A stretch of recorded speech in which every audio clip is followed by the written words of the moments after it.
Oke, selamat siang semuanya. Ya, selamat datang lagi ke kelas online pengauditan 2. Kali ini kita memasuki minggu ke-12 dan untuk materinya berarti tinggal pertemuan 12, 13, 14. Setelah itu ujian. Oke. Untuk ujian ya jadi seperti kalau dilihat ya secara materi itu totalnya ada 5 materi ya, 5 bab. 5 chapter yang nanti akan diujikan ya, sama seperti UTS. UTS juga 5 chapter ya. UAS ini juga 5 chapter dan seperti UTS nanti UAS-nya itu 4 teori, 1 kasus ya. 4 teori, 1 kasus. Oke. Nah, untuk pertemuan hari ini kita akan masuk ke chapter 23. Saya share dulu belanya ya. Jangan lupa presensi di bela ya. Oke, jadi kita masuk ke pertemuan 12. Ini kalian sudah bisa akses ya. Ini tadi barusan saya import sih. Jadi hari ini kita akan belajar tentang audit kas ya, kas. Jadi bisa dibilang ini adalah materi audit yang terakhir untuk akun-akun ya, untuk akun-akun di laporan keuangan. Karena nanti pertemuan selanjutnya tentang penyelesaian audit dan juga audit lainnya. Ya. Oke, seperti biasa ya, ini kalian bisa download PPT-nya. Ada yang versi saya, ada yang versi originalnya. Isinya sih sama. Lalu kita melakukan Zoom pada pertemuan kali ini. Lalu, bentar ya, kok untuk tugasnya, itu ada 2 seperti biasa ya. Jadi ada multiple choice dan satunya ada yang tentang short case ya, yang si kasus singkat, kasus pendek atas kas. Ya, seperti itu belanya. Deadline-nya hari Minggu jam 23.59. Oke. Nah, sekarang mari kita masuk ke PPT-nya ya. Oke. Ya, saya perbesar. Oke. Oke, mari kita mulai ya. Jadi ini adalah materi chapter 23. Nanti masih ada chapter 24 dan 25, tapi tidak berkaitan langsung dengan akun-akun di laporan keuangan ya, tidak terlalu berkaitan dengan itu. Lalu untuk tujuan pembelajarannya itu ada 5 untuk audit kas. Jadi seperti biasa, kalian harus mengetahui terlebih dahulu ya yang namanya akun kas itu apa saja ya, karena kas itu nggak cuma uang tunai ya, nggak cuma uang di bank, ternyata ada ini instrumen keuangan lainnya ya, financial instruments ya, instrumen keuangan lainnya seperti apa ya, seperti saham lah ya, obligasi itu ya, yang investasi jangka pendek ya, seperti itu. Lalu nanti kalian juga bisa melihat ya hubungannya kas sendiri ya, akun kas itu dengan siklus-siklus yang sebelumnya, yang 5 siklus lainnya. Nah itu sebenarnya ada hubungannya ya, nggak semua siklusnya, tapi seperti yang kita tahu ya, kalau kita beli barang kita keluar kas, ya kalau kita jual barang kita dapat kas, ya itu hubungannya semuanya dengan akun kas ya. Jadi kalian harus paham hubungannya karena ini ada hubungannya dengan audit ya. Oke, setelah itu kalian akan melakukan tes audit ya atas yang namanya general cash account ya. Nanti kita akan bahas. Lalu kalian juga nanti akan ya mengetahui ya kapan kita perlu untuk memperluas audit tes kita ya untuk akun kas, terutama untuk yang berpotensi terjadinya kecurangan ya. Karena seperti kita tahu ya, yang namanya kas, uang, itu gampang sekali dicuri ya. Ya selain misalnya kalian punya teman uang 10.000, itu selembar uang itu kalau ya jatuh atau diambil gitu ya nggak kerasa ya. Jadi sangat mudah untuk dilakukan kecurangan seperti itu. Lalu yang terakhir tentang financial instrument, tentang instrumen keuangan lainnya itu audit test atau kasusnya itu seperti apa biasanya. Oke, itu adalah overview-nya. Mari kita mulai dari yang learning objective yang pertama, yaitu kita akan mengetahui tipe-tipe kas ya yang ada di perusahaan itu biasanya apa sih, sama instrumen keuangannya. Oke.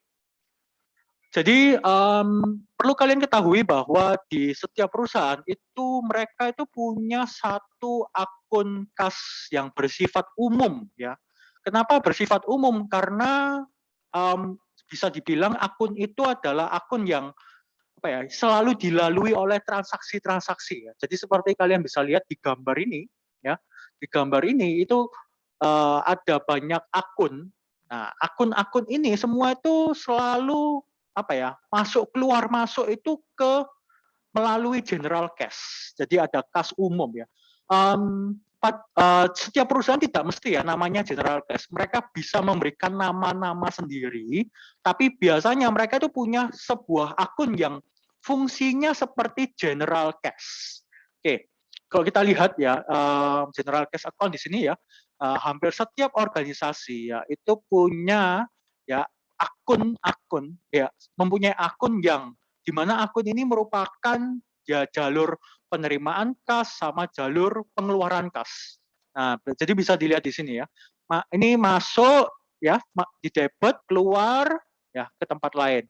Masuk ke debit, keluar ke tempat lain. Ya, jadi seperti jalur transaksinya selalu meliputi di general cache. Nah, tipe-tipe kas apa aja ini? Kalian bisa lihat. Ini ada istilah yang namanya juga impress account ya. Impress account. Ini biasanya untuk impress account itu biasanya dilakukan untuk petty cash ya. Kas kecil ya, petty cash. Kalau kalian masih ingat ya, harusnya ingat ya. Kas kecil. Nah, kas kecil ini biasanya ya apa ya yang nominal-nominalnya kecil ya, pembelanjaan nominal-nominal kecil ya. Terus selalu diisi berkala. Dan biasanya yang namanya kas kecil, apalagi yang menggunakan ini ya, impress account. Impress ini jadi artinya, jadi kalau nominal kas kecilnya itu 2 juta ya, misalnya 2 juta. Nah ini kan pasti ada tambah, ada berkurang, ada tambah, ada berkurang. Nah setiap berkala itu tergantung ya, setiap minggu atau setiap 3 hari, setiap 5 hari, nah, itu perusahaan punya kebijakan masing-masing. Namun di laporan keuangan ya, di laporan keuangan mereka itu selalu mencatat kalau kas kecilnya mereka itu pasti 2 juta. Dianggap selalu 2 juta. Ya, walaupun mungkin secara kalian memeriksa secara fisik ya. Oh ya, ini sebentar ya.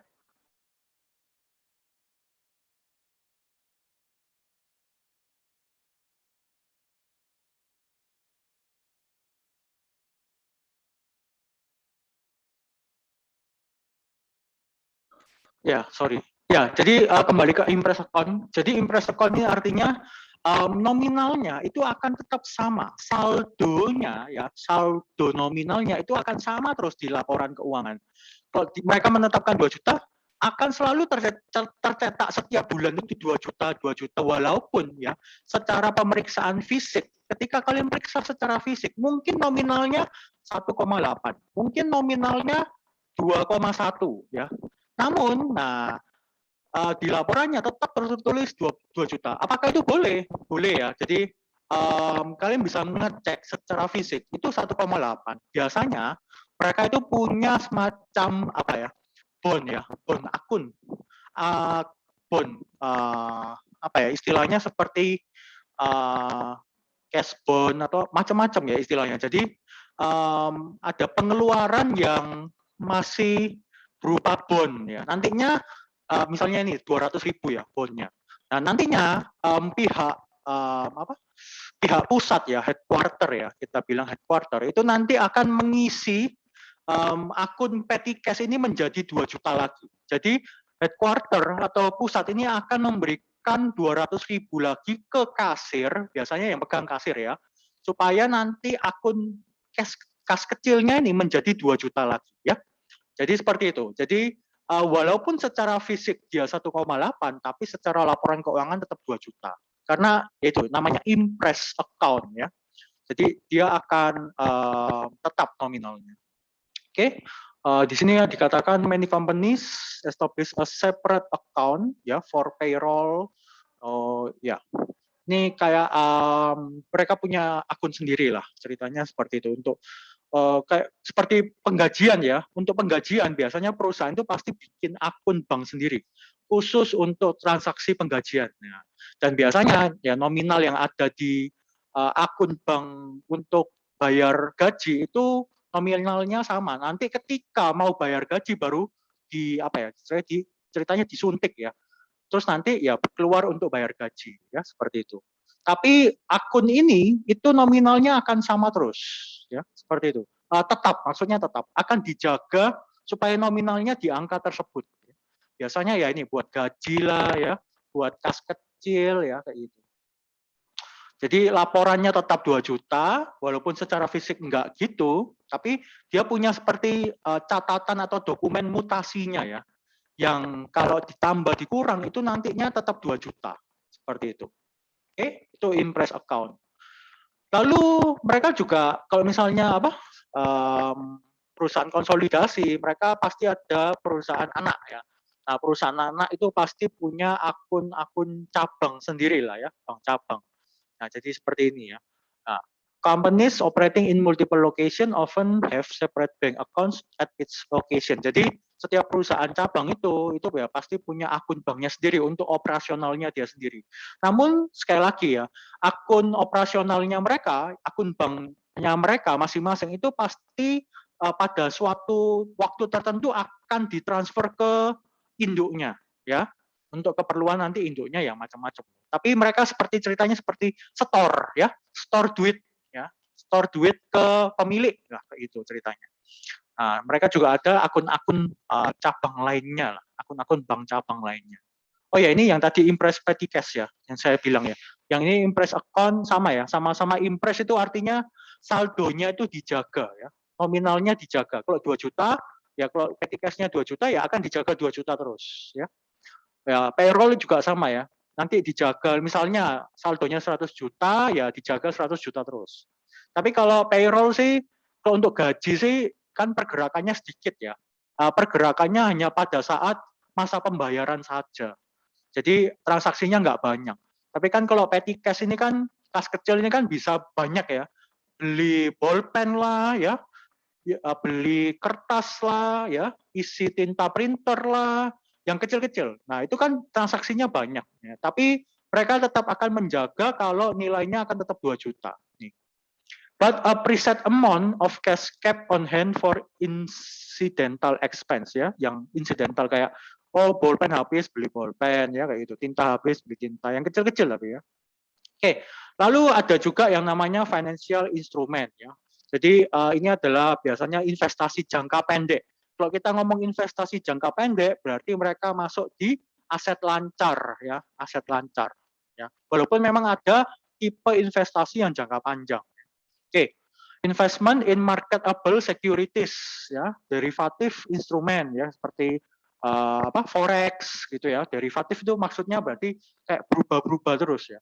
Nah, marketable security ya saham ya. Lalu ada juga yang hedging activities ya. Ini mestinya kalian sudah sempat belajar di AKL atau AKM 3 ya, saya lupa. Oke, jadi ini adalah tipe-tipenya ya. Jadi satu yang pasti kalian perlu ingat adalah di setiap perusahaan itu pasti ada suatu akun kas yang fungsinya itu seperti ini.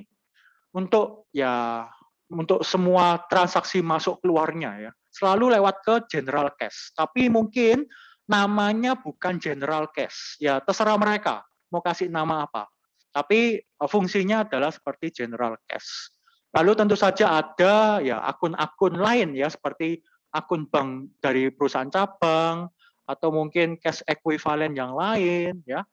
Ya seperti financial instrument ya. Misalnya saham untuk trading itu kan termasuk cash equivalent gitu. Lalu juga ada yang namanya nanti ini ya kayak impress payroll account pada saat bayar gaji gitu. Terus ada impress petty cash fund ya. Jadi general cash-nya untuk ngisi petty cash, general cash-nya untuk ngisi keperluan bayar gaji. Nah, seperti itu. Oke. Sampai sini apakah ada pertanyaan terkait tipe-tipe kas kecil? Tipe-tipe kas ya.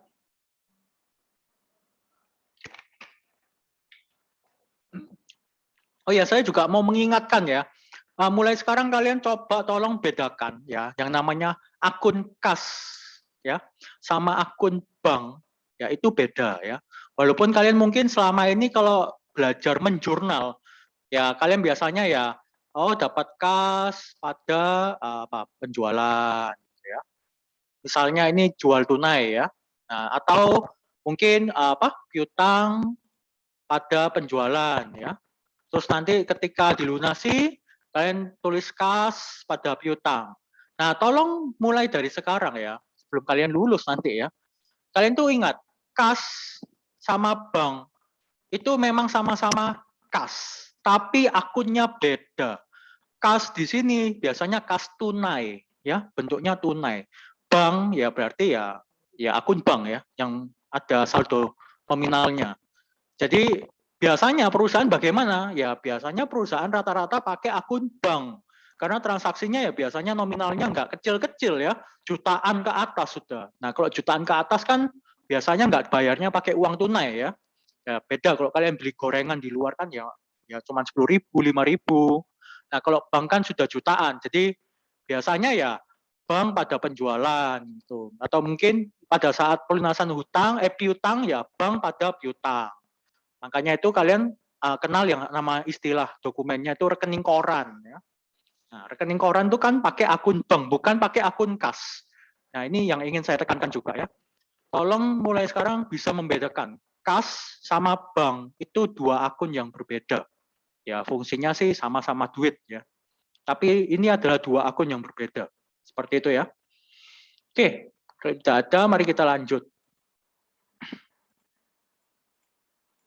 Oke, lalu yang kedua kita akan melihat hubungannya kas dengan transaksi-transaksi siklus transaksi lainnya ya, siklus transaksi lainnya. Jadi kalian masih ingat ya, jadi ada banyak siklus transaksi ya.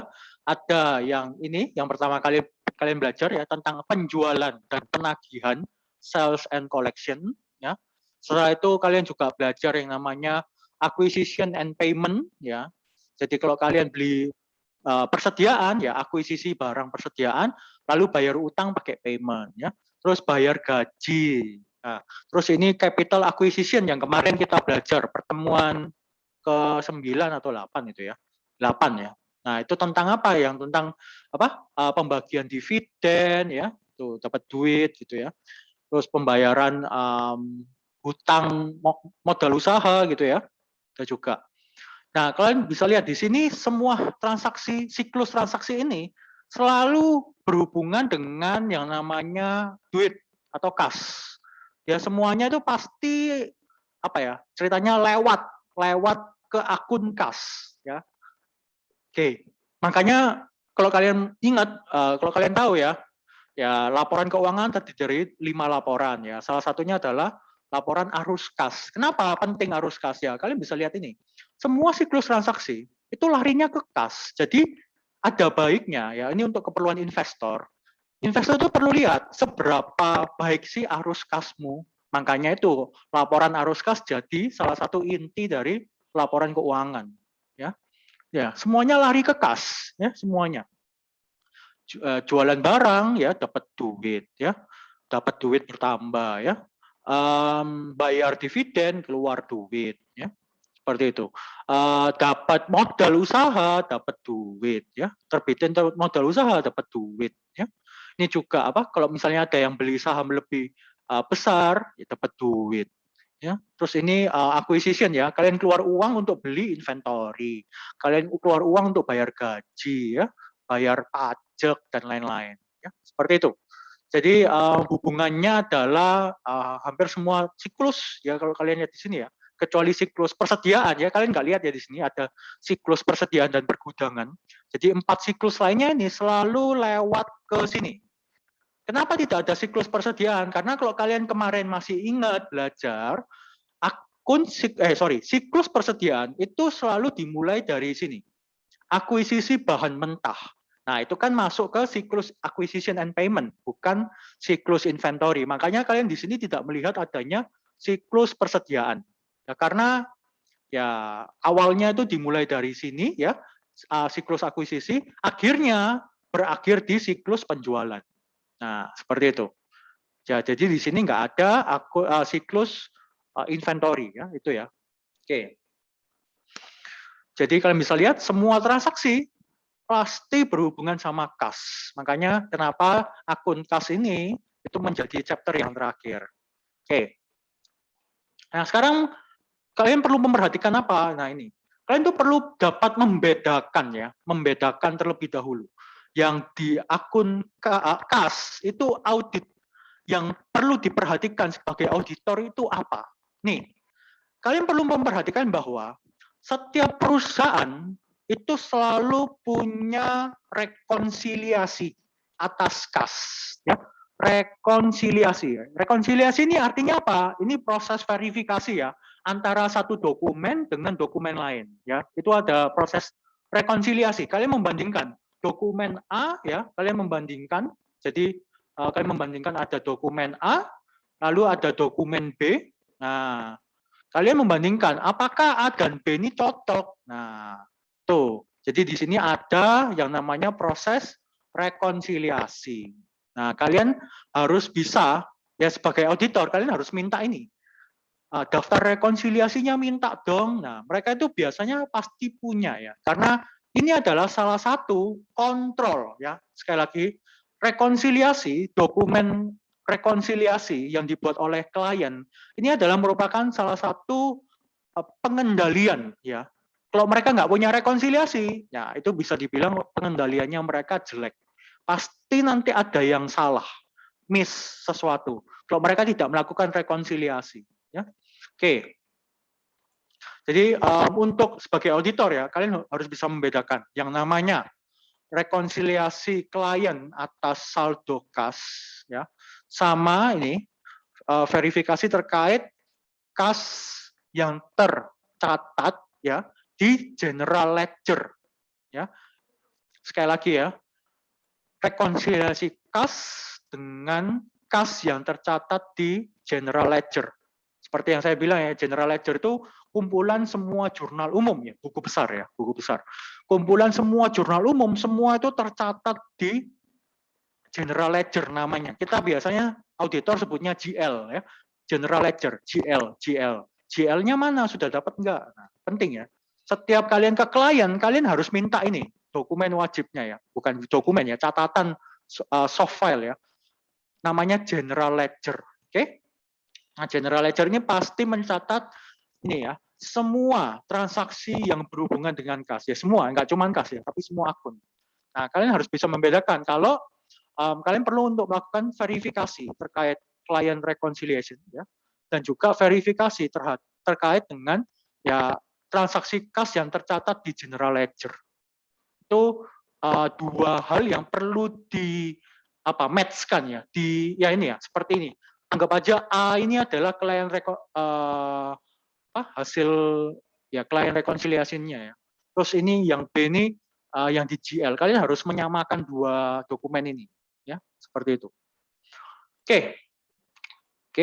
Nah, lalu kita masuk ke yang namanya yang biasanya pasti kita lakukan sebagai auditor adalah kita memeriksa ini rekonsiliasi bank yang dibuat oleh klien ya. Jadi rekonsiliasi bank ini apa? Ya, rekonsiliasi bank ini berarti ceritanya klien itu punya catatan ya, anggap aja buku besar lah ya. Buku besar akun bank. Oke?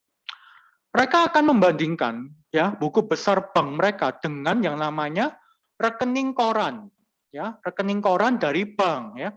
Jadi buku besar bank ini yang buat ya accountingnya perusahaan, rekening koran ini yang ngasih adalah pihak bank. Nah, buku besar bank sama rekening koran ini nanti harus dilakukan rekonsiliasi. Jadi nanti akan ada suatu dokumen yang namanya bank reconciliation. Nah, ini rekonsiliasi bank. Ini bank rekonsiliasi isinya ya harusnya buku besar bank. Sorry, ini saya coba kasih wait.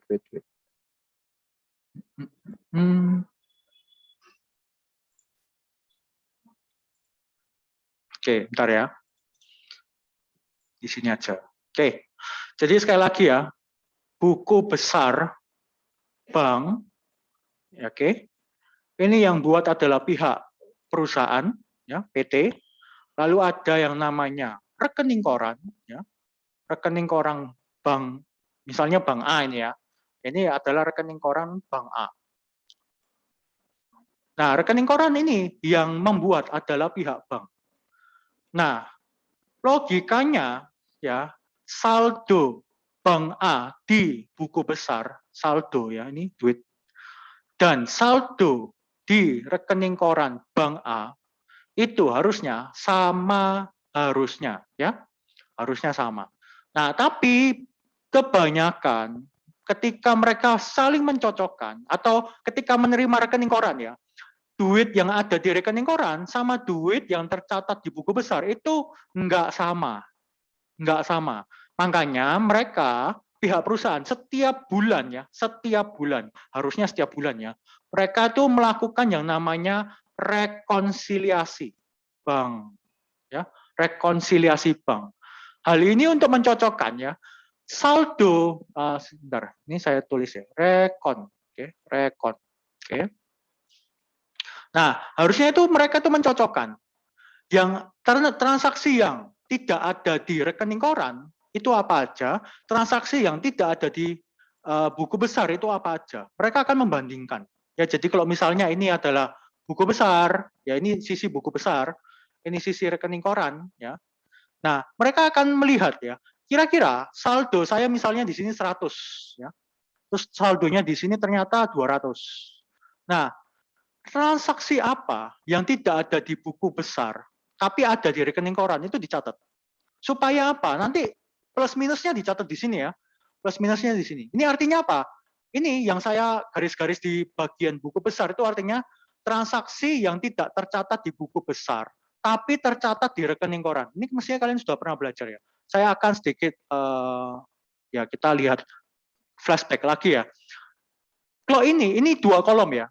Jadi rekonsiliasi 4 kolom atau 2 kolomnya namanya. Nah itu, yang sisi sebelah kiri, semua transaksi yang tercatat di sebelah kiri yang punyanya buku besar, ini adalah transaksi yang tidak ada di buku besar. Sedangkan yang sebelah kanan, ini adalah miliknya rekening koran.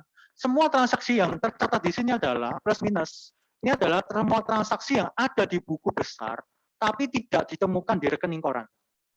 Jadi kalau misalnya mereka buku besar saldo awalnya 100 di sini, ya terus rekening koran saldo awalnya 200, seharusnya setelah plus minus di sini ya, ini akan menjadi misalnya ketemunya 300. Contoh ya, contoh. Terus ini juga rekening koran misalnya ketika plus minus di sini, ini ketemunya 300. Artinya adalah ini dan ini terakhirnya sama. Karena ada transaksi yang memang tidak bisa diakui di rekening koran, ada transaksi yang tidak terakui di buku besar ya. Ini contoh aja. Nah, mana yang benar nanti kita lihat tergantung kasus per kasusnya yang ada di transaksi. Tapi yang pasti adalah fungsi daripada rekening koran ini adalah kalian harus bisa memastikan ya kalau ternyata buku besar dan rekening koran itu terakhirnya saldo endingnya itu sebenarnya sama, ketemunya sama, ya seperti itu ya rekening rekonsiliasi ya. Sampai sini mungkin ada pertanyaan terkait rekonsiliasi dulu, mungkin ada yang lupa atau ada yang bingung.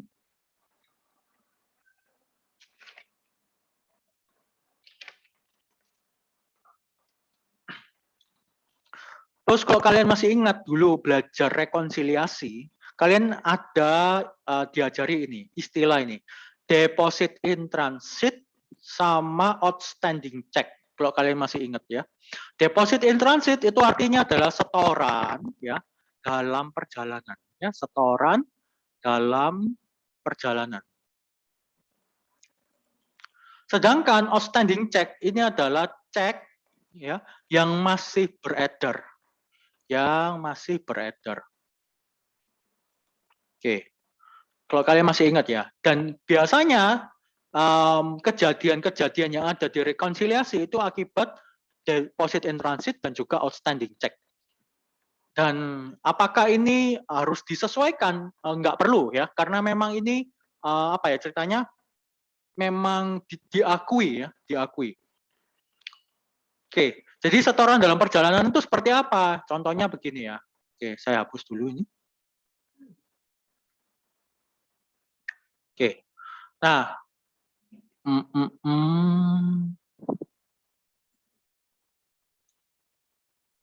salah. Salah.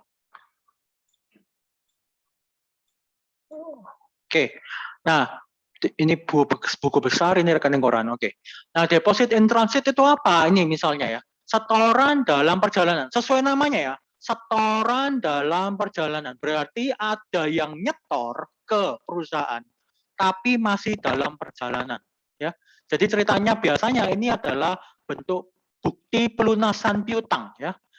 Ada perusahaan A, ya, perusahaan A itu bayar ke klien ya, perusahaan PT ya, itu bayar 200, tapi sama PT ya apa?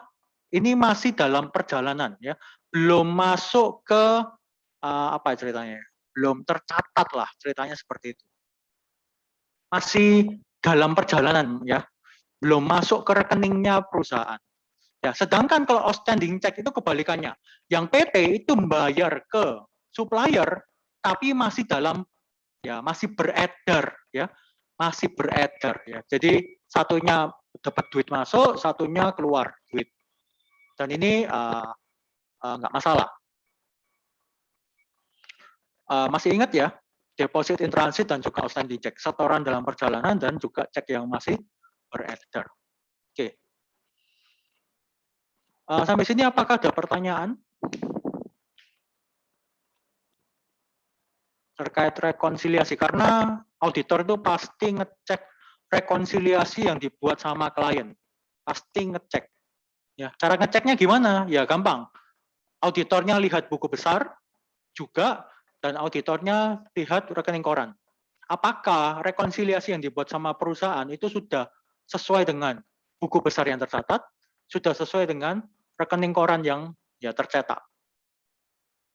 Disamain ya. Jadi misalnya ada plus, di sini ada minus ya.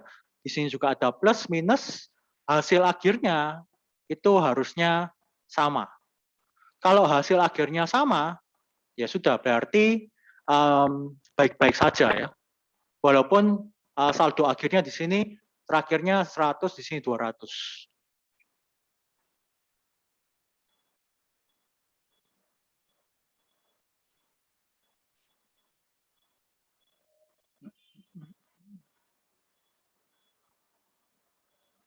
Oke. Kalau tidak ada, mari kita lanjutkan ya. Oke. Nah, di sini kalian itu diminta untuk ini ya, melakukan tes untuk rekonsiliasi bank. Karena biasanya sih ada terdapat salah saji. Nah, salah sajinya itu seperti apa saja? Nih, salah sajinya yang biasanya terjadi di rekonsiliasi bank itu ada 4 ini. Yang pertama, failure to include a check that has not cleared the bank on the outstanding checklist, even though it has been recorded in the cash disbursement. Jadi pihak perusahaan itu apa ya? Gagal untuk ini apa? To include a check that has not clear ya, gagal untuk memasukkan sebuah cek ya, sebuah cek pembayaran ya yang masih belum selesai ya pada bank di ini list outstanding check. Jadi perusahaan ya selain punya rekonsiliasi bank itu, mereka itu punya daftar. Daftar apa? Daftar outstanding check. Seperti yang saya bilang ya, outstanding check. Outstanding check ini ada ceritanya. Kalian tuh bayar ke supplier, tapi ya menggunakan cek ya. Bayar ke supplier menggunakan cek, tapi cek ini tuh masih beredar ya. Masih belum bisa cair. Kalau kalian tahu, cek itu ada tanggal terbitnya ya. Jadi misalnya tanggal terbitnya 28 Desember, di cek ini terus nominalnya misalnya $1.000 misalnya 1.000. Nah, di cek ini juga ada tanggal pencairan. Jadi baru bisa cair anggap aja 2 Januari tahun depan. Nah, ini kan ceritanya per 31 Desember ya. Nih ya, per 31 Desember kalian tuh sebenarnya sudah mengeluarkan uang sebesar $1.000. Ya, kalian sebenarnya sudah mengeluarkan uang berupa cek itu $1.000.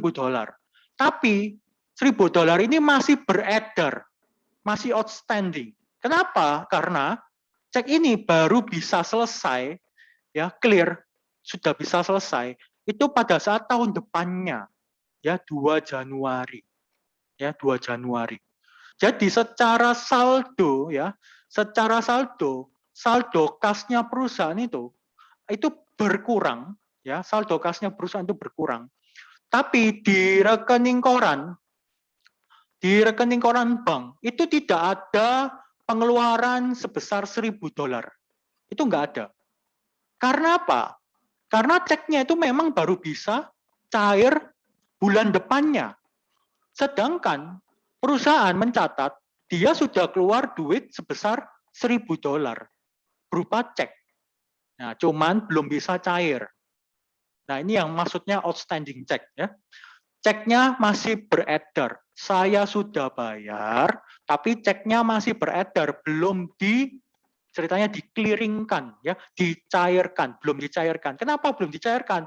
Karena belum waktunya cair. Jadinya ceknya masih beredar. Tapi karena perusahaan merasa sudah keluar uang, mereka mencatat adanya pengeluaran kas, adanya cash disbursement. Disbursement ini pengeluaran, ya. Adanya cash disbursement. Ya, jadi gitu. Jadi kita ulangi, ya, ini istilahnya gagal untuk include, ya, melingkupi cek yang masih belum selesai di outstanding checklist. Jadi mereka punya list. Ini daftar list ini adalah daftar outstanding check, outstanding check, outstanding check.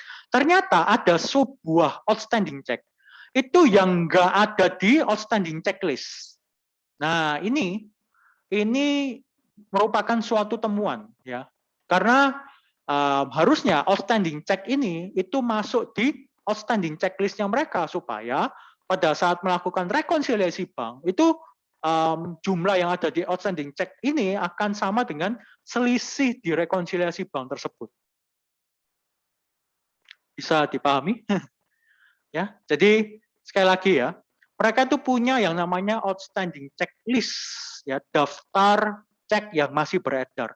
Tapi pada saat kalian audit, kalian menemukan ada sebuah cek yang masih beredar. Itu nggak ada di outstanding checklist. Nah, ini hati-hati, ini bisa saja mempengaruhi proses bank rekonsiliasi. Oke.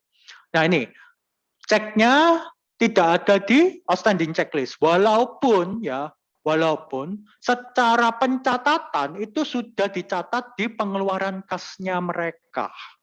Nah, ini yang salah satu salah saji yang bisa terjadi. Anggapannya pihak yang ngerekap outstanding checklist ini lupa, ya, human error, sehingga mengakibatkan salah saji, ya, mengakibatkan salah saji. Oke, bisa dipahami, ya. Outstanding checklist itu ada. Oke. Tapi di sini mereka nggak lengkap nyatet outstanding check yang ada, gitu aja, ya. Walaupun secara general ledger mereka sudah catat sebagai pengeluaran kas. Jadi ketika mereka membandingkannya outstanding checklist dengan GL, ini nanti ada sesuatu yang tidak sama. Kenapa? Gara-gara outstanding check yang di sini itu nggak ada di outstanding checklist. Sedangkan outstanding check yang nggak tercatat di outstanding checklist itu sudah tercatat di GL. Jadi ini nggak sama. Ya, seperti itu, ya. Oke, saya lanjut yang kedua, ya. Oke. Yang kedua, cash received by client subsequent to the balance sheet date but recorded as cash received in the current year. Ini gampang, ya. Kalian bisa lihat di sini, ya. Nih, itu satu kata, satu kata, ya. Penerimaan kas dari klien setelah tanggal neraca. Oke, saya coba tulis bahasa Indonesianya, ya. Penerimaan kas setelah dari klien, dari customer lah, ya. Ya, klien customer, ya. Setelah tanggal neraca, oke, itu Indonesianya. Tapi ya tercatat sebagai penerimaan kas tahun berjalan tahun ini. Ya kalian bisa lihat ya, ini adalah sudah salah. Penerimaan kasnya yang seharusnya itu lewat tanggal neraca setelah 31 Desember, diakui di per 31 Desember. Dicatat nih, tapi tercatat sebagai penerimaan kas tahun berjalan. Ya nggak boleh. Kalau bulan Januari, ya dicatat bulan Januari. Kalau bulan Desember, ya dicatat bulan Desember. Tapi kebanyakan banyak yang nakal seperti ini. Untuk apa? Ya, untuk meningkatkan omset lah ya, supaya dapat uang kas, seakan-akan sudah dapat uang kas, ya seperti itu. Ini adalah salah satu bentuk kecurangan lah ya, kalau bisa dibilang lah ya. Ya bisa jadi salah satu error ya. Tapi yang kayak gini biasanya sih sengaja ya, sengaja dicatat di tahun berjalan supaya seakan-akan omsetnya besar, ya seperti itu. Ya. Ini adalah yang kedua, gampang ya. Yang kedua harusnya paham. Oke. Nah, lalu yang ketiga ya, deposits recorded as cash receipt near the end of the year, deposit in the bank in the same month. Okay, and included in the bank reconciliation as deposit in transit. Sebentar. Ini deposit recorded as cash receipt near the end of the year, deposited in the bank in the same month. And included in the bank reconciliation as deposit in transit. Oke, sekarang kita ngomong yang namanya DIT ya. Oke. Oh ya, saya kasih ilustrasi lagi ya. Nih ya, di sini. Oke, kita sekarang ngomong DIT. DIT ini apa? Seperti saya yang tadi saya bilang ya. Kalian tuh punya customer PTA. Ya, ini saya tulis customer aja lah ya. Kalian tuh punya customer. Customer ini tuh bayar ke kalian, ke PT ya, ke perusahaan. Bayarnya tapi pakai cek, ya atau pakai ya semacam cek lah ya. Bukan tunai, bukan transfer, tapi pakai cek. Nah, cek ini seperti yang saya bilang ya, kalau yang namanya cek itu ada tanggal pembuatannya, misalnya tanggal 28 Desember, ya, terus nominalnya anggap aja $1.000, ya, $1.000. Tapi cek ini juga ada namanya tanggal jatuh tempo, ya kita bilangnya due date, tanggal jatuh tempo atau tanggal cek itu bisa cair. Nah, cek itu ini misalnya 28 Desember tahun 2021 ya. Nah, cek itu baru bisa cair tanggal 2 Januari 2022. Ceritanya berarti customer itu bayar ke klien itu pakai cek. Nilainya 1.000 ya. Dicatat sama mereka seakan-akan sudah dapat duit 1.000. Padahal duit 1.000 ini baru bisa diakui oleh mereka itu pada tanggal 2 Januari 2022. Baru bisa cair dan menjadi hak milik perusahaan itu tahun depan, bukan bulan 12. Ya, bukan bulan 12. Sekali lagi ya, ini adalah deposit in transit. Customer bayar ke perusahaan, ya customer ngelunasi piutangnya mereka, tapi ngelunasinya pakai cek, bukan transfer, bukan uang tunai ya, bukan sesuatu yang langsung dapat duit. Cek ini ngomongnya dibuat tanggal 28 Desember, maksudnya berarti pihak perusahaan itu sudah nerima cek ini tanggal 28 Desember. Nilainya $1.000, tapi cek ini baru bisa cair tahun depan. Oke, clear ya? Nah, apa yang terjadi pada poin yang tadi? Oke. Poin yang tadi adalah ini ya, near the year end. Mendekati tanggal tutup tahun. Yang tadi saya ilustrasikan, contohnya 28 Desember 2021. Ya. Deposit in the bank in the same month and included in the bank reconciliation as a deposit in transit. Jadi mereka tuh mencatat adanya penerimaan kas, padahal jatuh temponya itu 2 Januari 2022. Itu artinya apa? Ya mereka seakan-akan mengakui ya terlebih dahulu penerimaan kasnya, padahal harusnya masih belum bisa diakui pada bulan Desember. Ya, seperti itu. Ya, jadi sama mereka dicatat di laporan ya GL-nya mereka, tapi di bank reconciliation sebagai deposit in transit. Ya ditemukan sebagai deposit in transit. Ya, seperti itu. Oke, bisa dipahami ya. Jadi ini nggak boleh karena uangnya baru bisa jadi hak milik mereka ya itu pada tahun depan, bukan bulan 12. Oke. Itu ya, ini yang biasanya dilakukan ya. Curang-curangnya seperti itu biasanya. Oke, lalu berikutnya, payments on not payable debit directly to the bank balance by the bank but not enter in the client's records. Payments on not payable debit directly to the bank balance. Oke, by the bank but not enter. Oke, jadi ini ya. Ini saya kasih ilustrasinya ya. Saya hapus dulu. Oke. Ada duit ya. Ada duit itu payments on not payable debit directly to the bank's balance. Oke. Jadi ada duit. Duit ini tiba-tiba itu masuk ke rekening korannya perusahaan.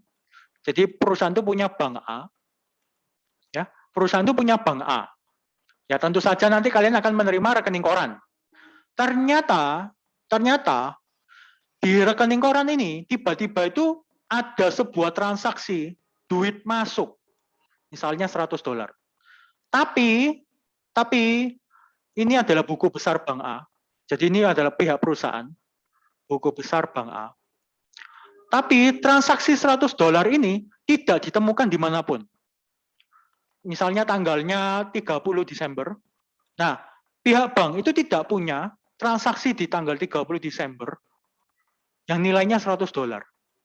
Nah ini, payments on not payable debit directly to the bank balance by the bank but not enter in the client's record.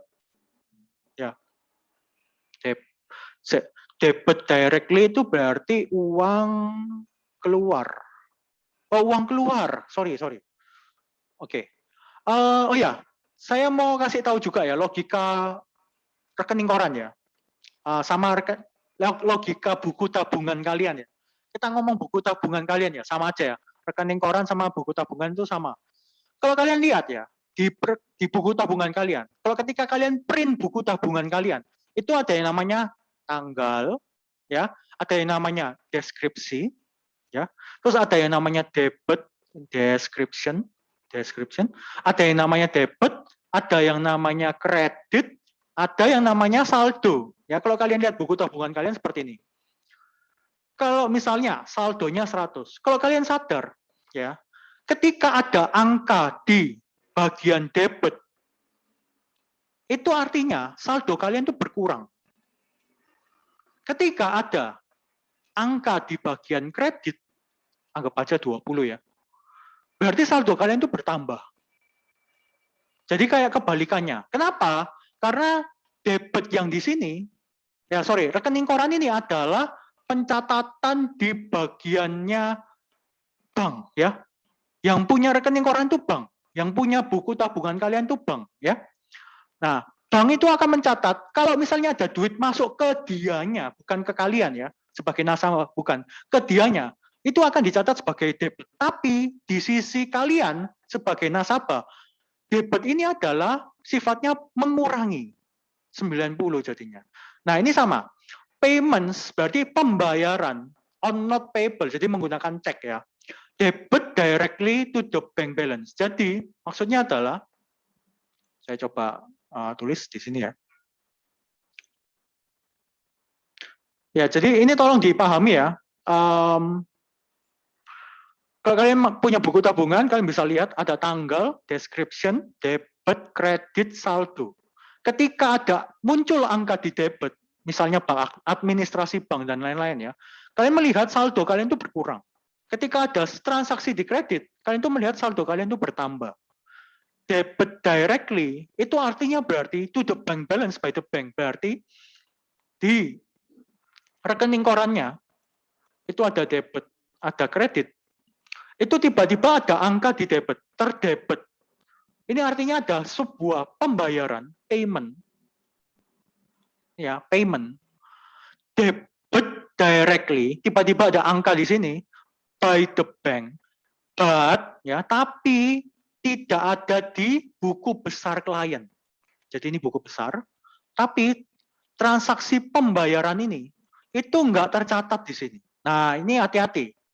Ya, hati-hati. Jangan-jangan mereka sengaja nggak mau nyatet adanya pembayaran ya sesuatu. Ya ini artinya yang maksudnya bisa terjadi salah saji. Ya, atau mungkin mereka lupa nyatet bisa jadi ya, bisa jadi. Tapi ya ini di rekening koran itu ditemukan ada transaksi seperti ini, tapi di buku besar nggak ada transaksi ini. Hati-hati. Padahal payment ini berarti ya pihak kliennya sendiri yang bayar, ya, tapi nggak ada. Nah ini hati-hati. Harusnya ya mereka catat, kan mereka yang keluarin duit, ya mereka yang catat, tapi ternyata tidak tercatat. Ini hati-hati. Ya, seperti itu. Oke, apakah ada pertanyaan terkait yang poin keempat ini? Sama logika rekening koran, sama buku tabungan kalian?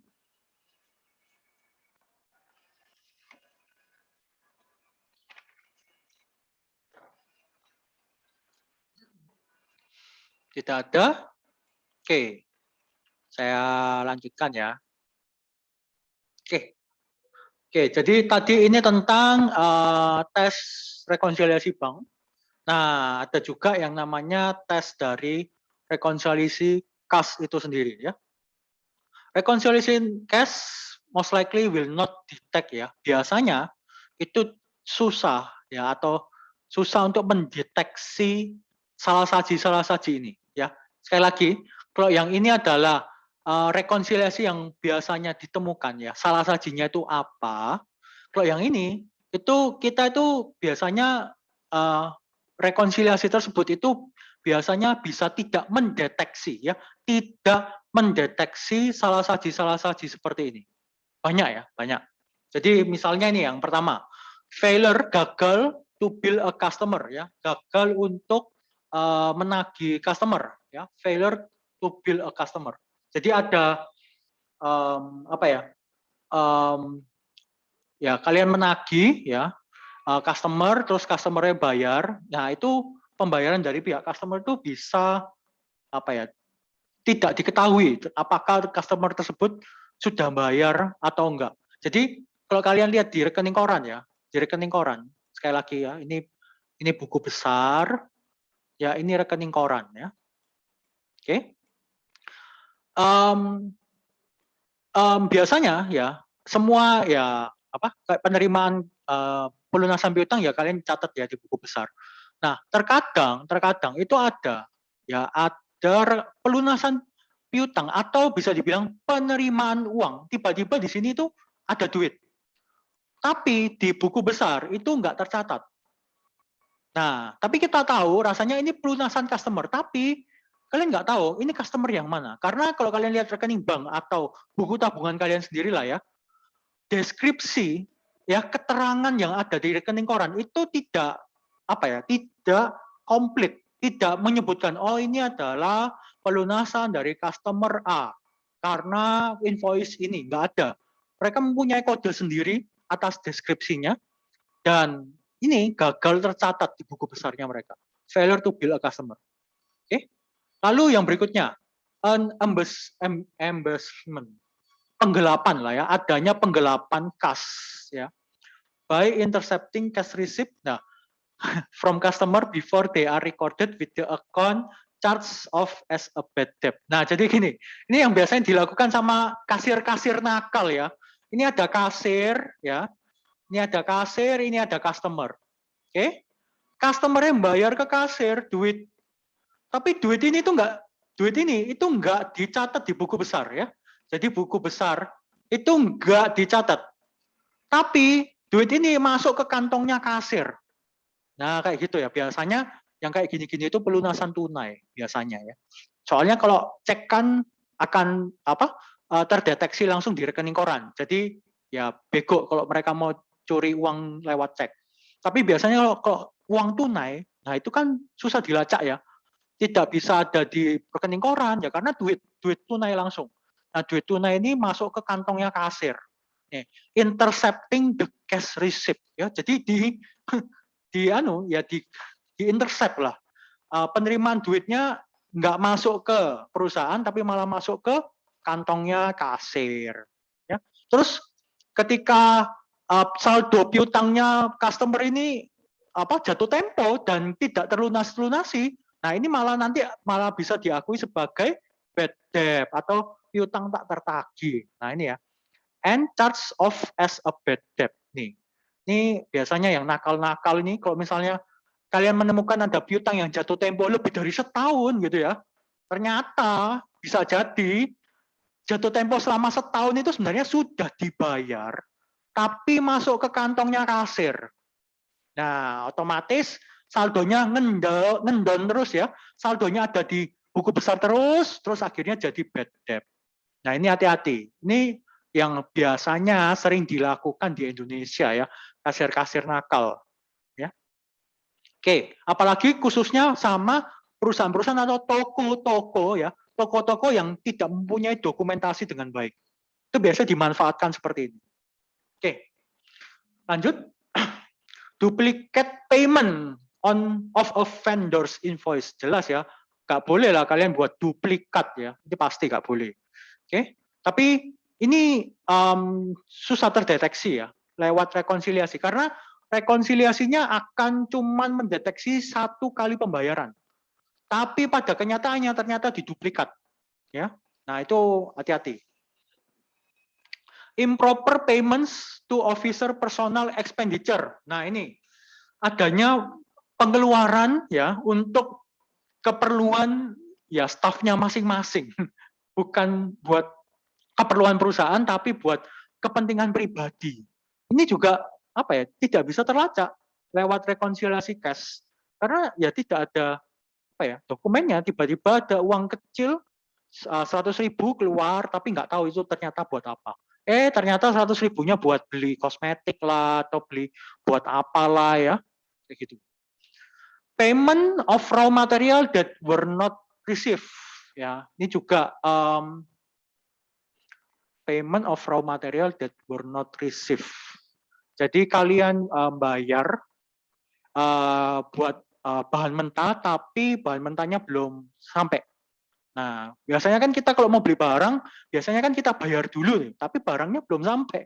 Nah, kalau barangnya belum sampai, biasanya ya kita belum dapat surat jalannya, belum dapat invoice-nya.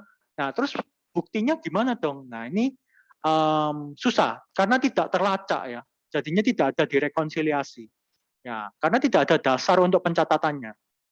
Lalu yang berikutnya, payment to an employee for more hours than he or she work. Ya, jelas ini ya, tidak ada juga, tidak susah terlacak ya, tidak terlacak dari rekonsiliasi karena ya ini ya, more hours than he or she work. Ya, ini susah terlacak juga. Payment ya.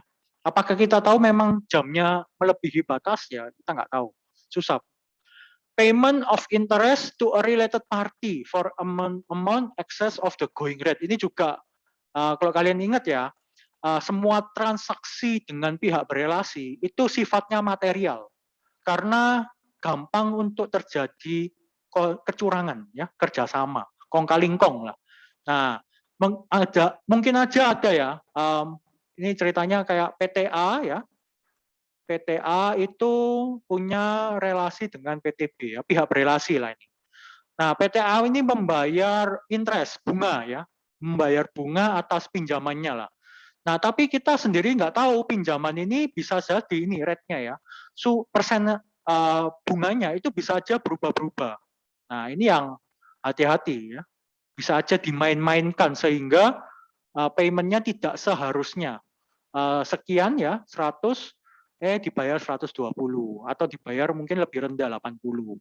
Nggak boleh ya. Tetap harus sesuai kontrak soalnya. Oke. Oke, seperti itu ya. Ini adalah hal-hal yang biasanya tidak terdeteksi di rekonsiliasi kas, ya tidak terdeteksi. Dan ini semua itu ya biasanya bentuk salah saji, ya. Ya.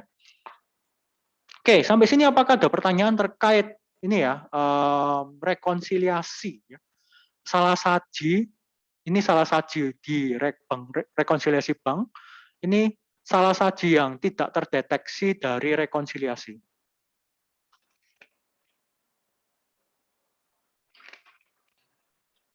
Jadi artinya adalah kalau kalian ingin mendeteksi salah saji ini bukan dari rekonsiliasi, tapi ya dari bukti-bukti dokumennya, ya, bukan dari rekonsiliasi karena kejadian-kejadian ini tidak bisa terlacak di rekonsiliasi. Oke, apakah ada pertanyaan terkait rekonsiliasi? Ya, salah saji yang biasanya terdeteksi dan juga salah saji yang tidak terdeteksi di rekonsiliasi. Data, kita lanjut ya terkait tesnya. Oke, sama ya. Kalau tes audit ini di general cash account ya itu sama dengan ya akun neraca lainnya ya. Jadi kalian bisa lihat ya. Pertama kita harus tahu dulu resikonya gimana. Terus kita harus melakukan set atas performance materiality dan juga inherent risk-nya ya, resiko bawaan. Nah, ini saya mau kasih tahu ya, resiko bawaan kas itu besar, tinggi, pasti tinggi. Kenapa pasti tinggi? Karena gampang dicuri. Ya, inherent risk-nya kas itu pasti tinggi. Karena gampang sekali hilang tanpa sebab. Kita nggak tahu, tiba-tiba oh kok kurang 50.000. Makanya kalau kalian tahu ya, kasir itu biasanya harus apa ya? Nempui duit. Kalau misalnya ternyata ada selisih. Nah, itu karena ya ini itu salah satu pengendalian ya. Karena inherent risk-nya itu tinggi. Bisa aja kasirnya nakal ya, masuk kantong sendiri. Gampang sekali, nggak terdeteksi. Ya, seperti itu. Oke. Lalu control risk. Nah, kalau control risk kita harus memperhatikan beberapa hal. Ini ya. Oke. Jadi ada dua kategori ya, dua kategori untuk internal control ya, yang penting harus diketahui. Pertama adalah pengendalian atas yaitu ya siklus-siklus transaksi. Yang tadi 4 siklus itu ya. Ya. Karena 4 siklus itu kalau kita lihat lagi ya, kita lihat lagi, semua ini berhubungan dengan penerimaan kas dan pengeluaran kas. Jadi kontrolnya itu harus ya seharusnya kalau mereka sudah melakukan kontrol di masing-masing siklus ini, mestinya itu akan berdampak pada ya kontrol di bagian kasnya. Ya. Kontrol yang terjadi di siklus-siklus ini akan berefek pada akun kasnya. Oke, pertama itu ya terkait kontrol di siklus-siklus transaksi atas penerimaan kas dan juga pengeluaran kas. Lalu yang berikutnya kontrol yang penting adalah terkait rekonsiliasi ya. Dan biasanya rekonsiliasi ini ya dilakukan secara bulanan ya oleh ya employee staff yang terkualifikasi lah ceritanya punya kemampuan atau punya kompetensi untuk mereview ya rekonsiliasi bank secara bulanan. Jadi ada dua ya terkait kontrol pengendalian atas siklus transaksinya yang 4 siklus itu tadi terkait penerimaan dan pengeluaran. Lalu ada kontrol untuk bank rekonsiliasi dan seperti yang saya bilang biasanya dilakukan bulanan. Ya karena rekening koran keluarnya bulanan ya. Jadi dilakukan rekonsiliasi setiap bulan. Ya. Harus ya. Kalau enggak biasanya yaitu pengendaliannya lemah. Kita akan bilang resikonya tinggi karena mereka tidak punya rekonsiliasi bank secara bulanan. Ya, seperti itu. Ini assess control risk. Lalu ya sama ya berikutnya ada TOC, STOT, ya ada analytical procedure, ada test of detail balance sama. Ini adalah metodologinya ya, sama persis. Ya. Cuman bagian yang kontrol ini perlu kalian ingat ya.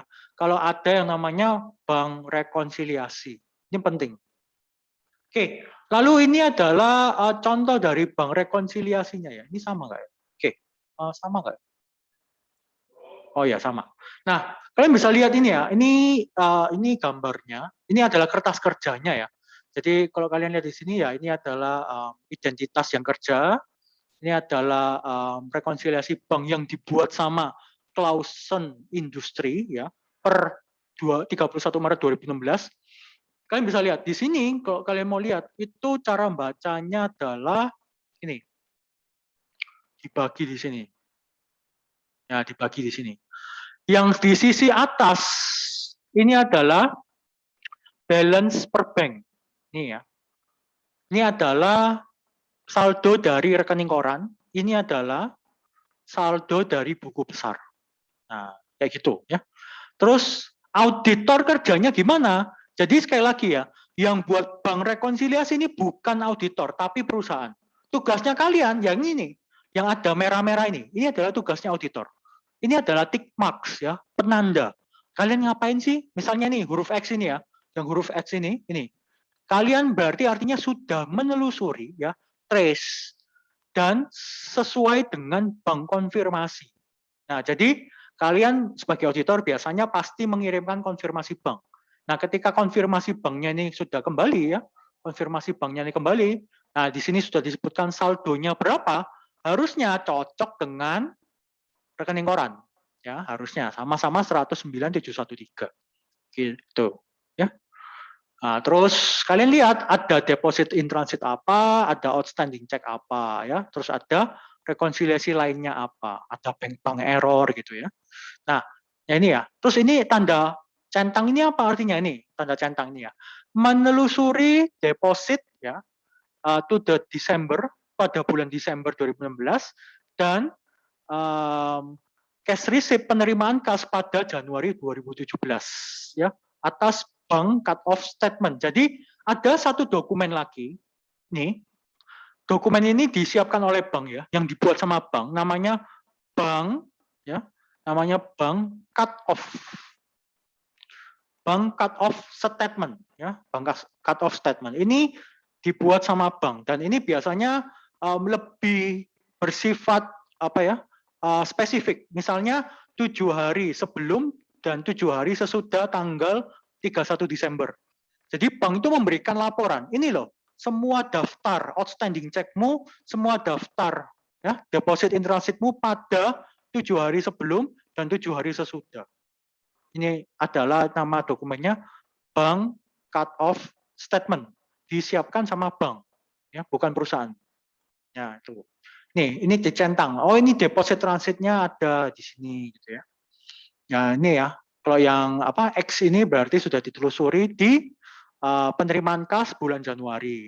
Nah, jadi pekerjaannya auditor adalah melihat ya, melihat deposit in transit ini, keterangan ini apakah sudah sesuai dengan ya ini penerimaan sudah sesuai dengan ini ya bank cut off-nya ya seperti itu. Kalau yang X ini berarti auditor itu akan melihat ke penerimaan bulan Januari 2017 ya apakah memang benar ada outstanding check ini ya nomor 7993, 8007 dan lain-lain. Oke. Dan juga ada yang namanya bank error ya. Ini beda lagi. Oke. Jadi ini adalah contoh bank rekonsiliasi dan ini adalah contoh kalian memeriksa ya sebagai auditor itu memberikan tick marks ini ya, tick marks yang merah-merah ini. Oke, jadi wait. Jadi kalian bisa lihat ya, bentar. Saya kasih lihat yang ini aja.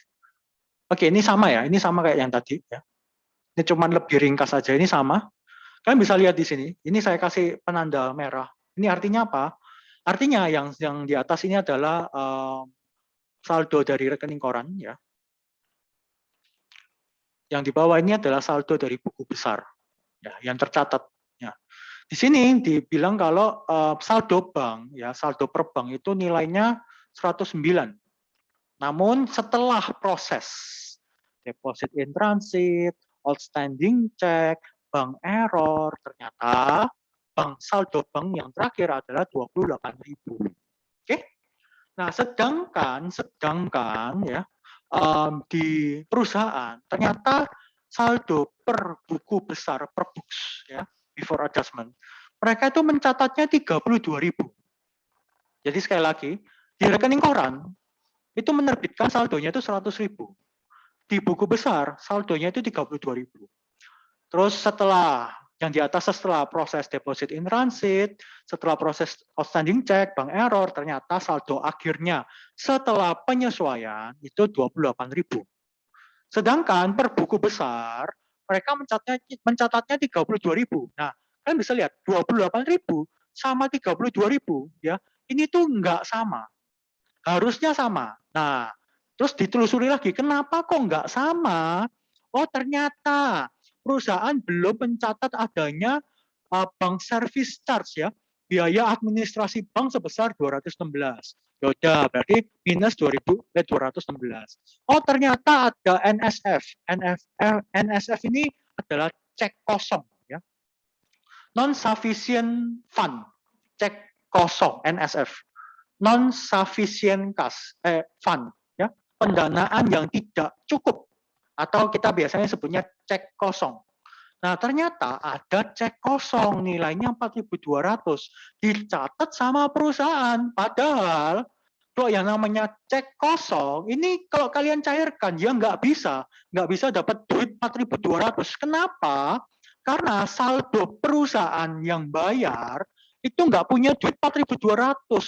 Sehingga ketika kalian mau mencairkan cek tersebut untuk dapat 4.200, itu nggak bisa. Angkanya di sini minus. Nah, ketika 32.584 di minus 4.400, jadilah, nih kalian bisa lihat ini dan ini itu sama. Saldo akhirnya sama. Inilah yang namanya bank rekonsiliasi. Sekali lagi, yang buat ini bukan auditor, tapi yang buat adalah perusahaan yang diaudit, ya, klien kalian. Tugas kalian adalah memastikan benar nggak sih deposit in transitnya, benar nggak sih outstanding check-nya, benar nggak sih ada bank error, benar nggak sih ada cek kosong, benar nggak sih ini bank service charge ini memang belum dicatat. Ini adalah tugasnya auditor.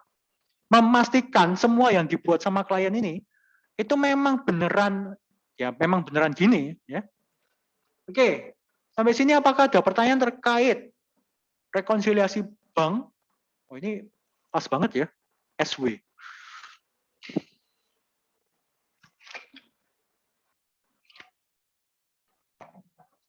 Apakah ada pertanyaan terkait rekonsiliasi bank?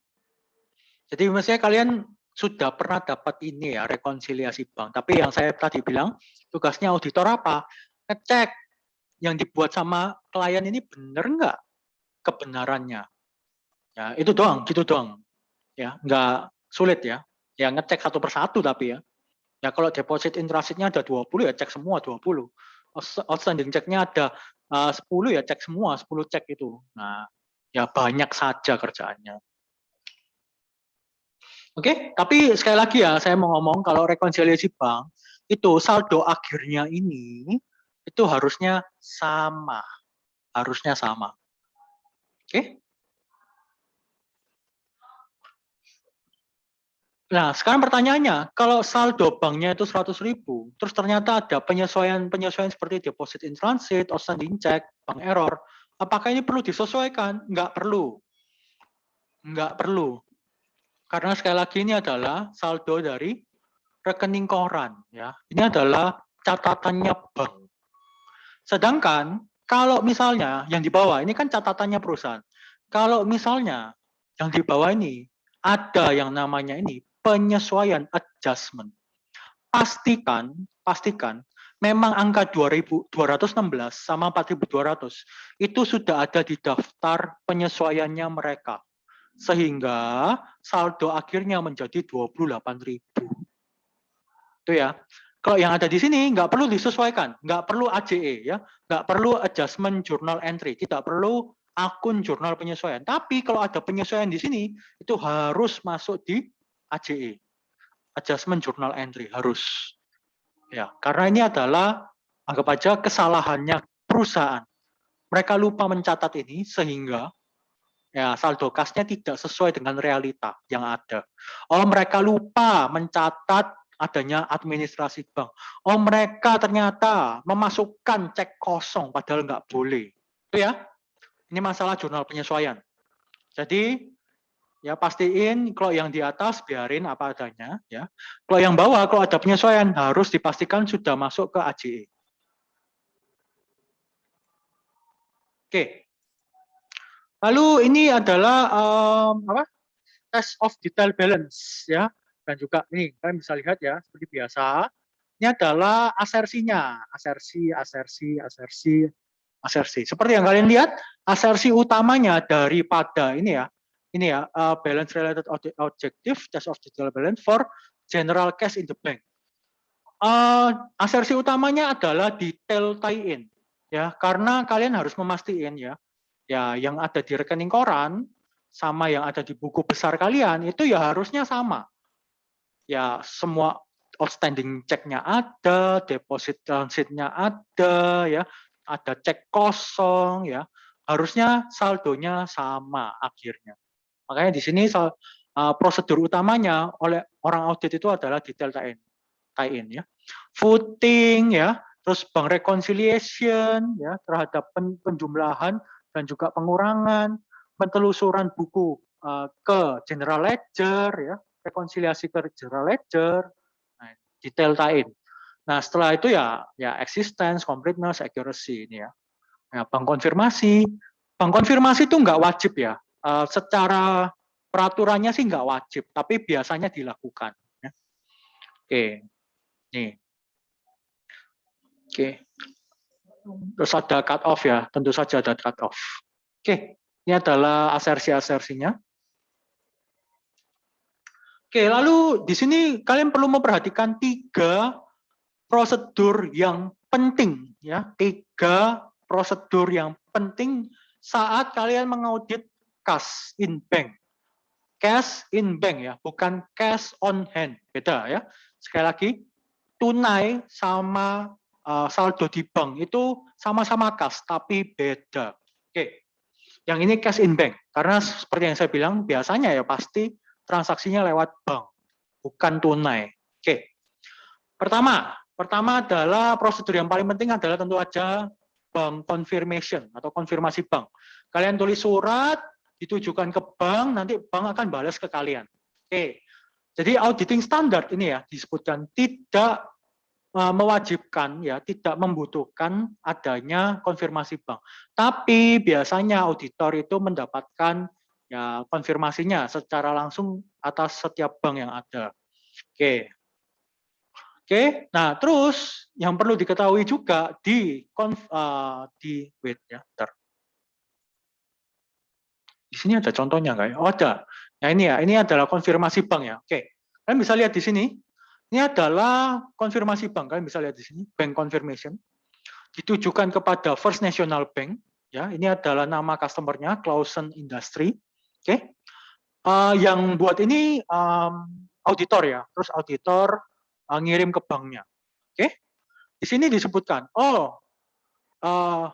Clausen Industry itu punya akun bank general account dengan nomor akun banknya sekian, itu nggak punya interest rate ya. Jadi kalau kalian tahu ya di luar negeri itu nggak kayak Indonesia. Indonesia kalau kalian nabung, kalian itu masih dapat bunga bank, walaupun kecil banget, tapi kalian masih dapat.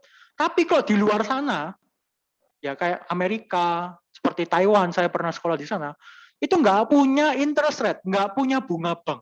Jadi kalau kalian nabung, ya kalian nggak dapat bunga, kalian cuma sekedar nitip duit aja di tempat yang aman, nggak dapat bunga, ya sangat ya. Jadi interest rate-nya non ya, ini nggak salah cetak ya, tapi memang nggak punya bunga, tabungan ya. Terus ini balance-nya yang tadi ya 109.713. Oke. Terus yang ini adalah ini adalah deposito ini ya, deposito. Mestinya deposito ini. Oke. Ya ini deposito ya. Nah, ada duitnya 50.000 ya. Terus ini adalah due date-nya itu 9 apa ini? 9 Januari 2017. Suku bunganya 4,75 ya. Terus kolateralnya general ya. Kolateral itu jaminan ya, jaminan. Security agreement. Oke. Terus ini tanda tangan ya, gini doang ya. Tapi yang pasti itu ada informasi ini. Lalu biasanya juga itu ada oh ini sorry, ini bukan deposito, sorry, maaf ya. Ini bukan deposito karena ini ada jaminan. Berarti ini adalah hutang bank. Sorry ya. Ini adalah hutang bank.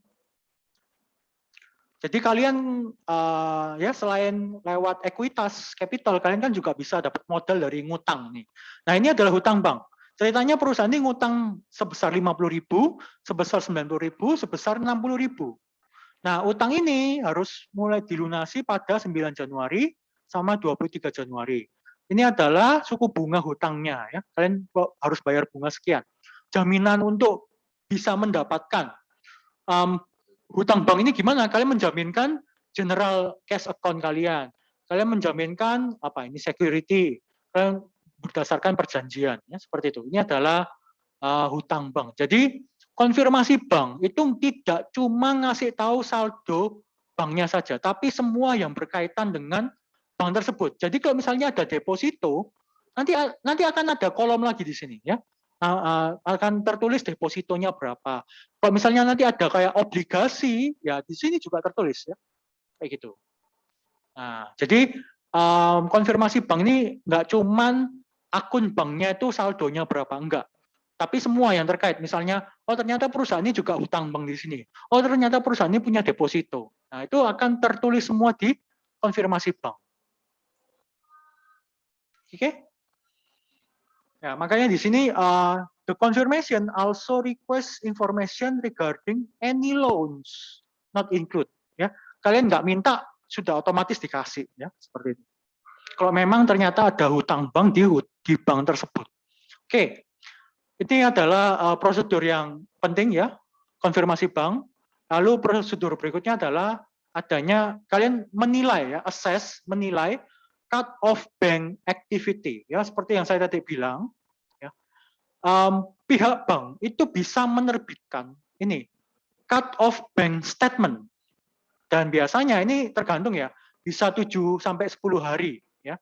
Ya mungkin berarti 10 hari berarti 5 hari sebelum, 5 hari sesudah tanggal neraca. Oke. Nanti ini akan langsung dibuat sama bank dan dikasih langsung ke pihak KAP. Di sini kalian sebagai auditor bisa melakukan verifikasi terkait itu komponen-komponen rekonsiliasi yang dibuat sama mereka. Bank rekonsiliasi ya, deposit in transit, outstanding check, itu kalian bisa cek. Karena semuanya tertulis di cut off bank statement semuanya. Dan tentu saja karena cut off bank statement ini didapat dari bank, otomatis bukti audit ini sangat reliable, ya, sangat reliable, bisa diandalkan. Oke, lalu yang ketiga, nah tentu saja ini prosedur yang biasanya dilakukan semuanya yaitu tes rekonsiliasi banknya. Itu yang tadi saya bilang ya, yang ini ya, yang centang-centang merah, X merah ini adalah yang dilakukan oleh auditor. Kalian harus cek ya. Verifikasi sudah akurat atau enggak matematikanya ya, tambah kurangnya. Terus kalian juga menelusuri ya saldonya, balance itu saldo ya di bank konfirmasi dan juga rekening korannya. Kalian juga cek ya, menelusuri cek-cek yang ada ya, cek-cek tertulis dan juga yang tercatat sebelum year end, sebelum 31 Desember yang ada di ini ya, bank cut off statement dengan list of outstanding check. Ya, jadi harusnya sama ya, harusnya sama. Sekali lagi, bank cut off statement itu yang buat pihak bank, list of outstanding check yang buat pihak perusahaan. Ini kalian bandingin, harusnya sih sama. Kalau misalnya ada yang nggak sama, yang paling benar bank cut off statement ya, karena lebih objektif pihak ketiga. Investigasi semua signifikan cek ya, cek-cek yang ada ya, terutama yang masih di outstanding list ya, yang masih belum cair ya, semasa ya masa cut off statement itu. Trace deposit in transit to the cut off statement, ini juga ya di cut off statement bank kalian lihat daftar deposit in transitnya. Oke. lalu juga ya rekonsiliasi lainnya lah. Oke, ini ya. Jadi ini saya kasih sedikit notes saja supaya karena ini nggak ada di buku ya. Jadi cut off bank statement itu adalah sebuah laporan terpisah ya dari rekening koran terpisah, dan ini akan meliputi semua keterangan terkait cek ya, terkait pembatalan cek lah, duplikasi deposit slip lah, dan juga ya deposit in transit, outstanding check dan lain-lain. Itu lebih detail lah, ceritanya lebih detail. Oke, ini ya ada yang namanya cut off bank statement. Oke. Sampai sini apakah ada pertanyaan ya?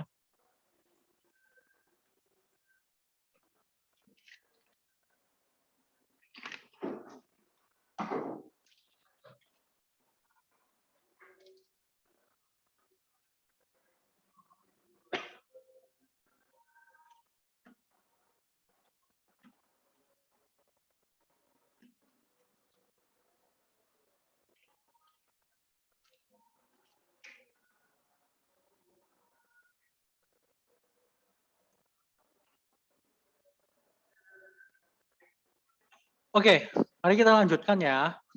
Ya ini seperti biasa ya. Kalau ini sih akun cash in bank ya. Kalau semasa beginning balance dan juga proses terjadinya itu diaudit dengan menggunakan TOCT, STOT sama SAP. TOCT ini apa? TOC di siklus-siklus transaksi ya.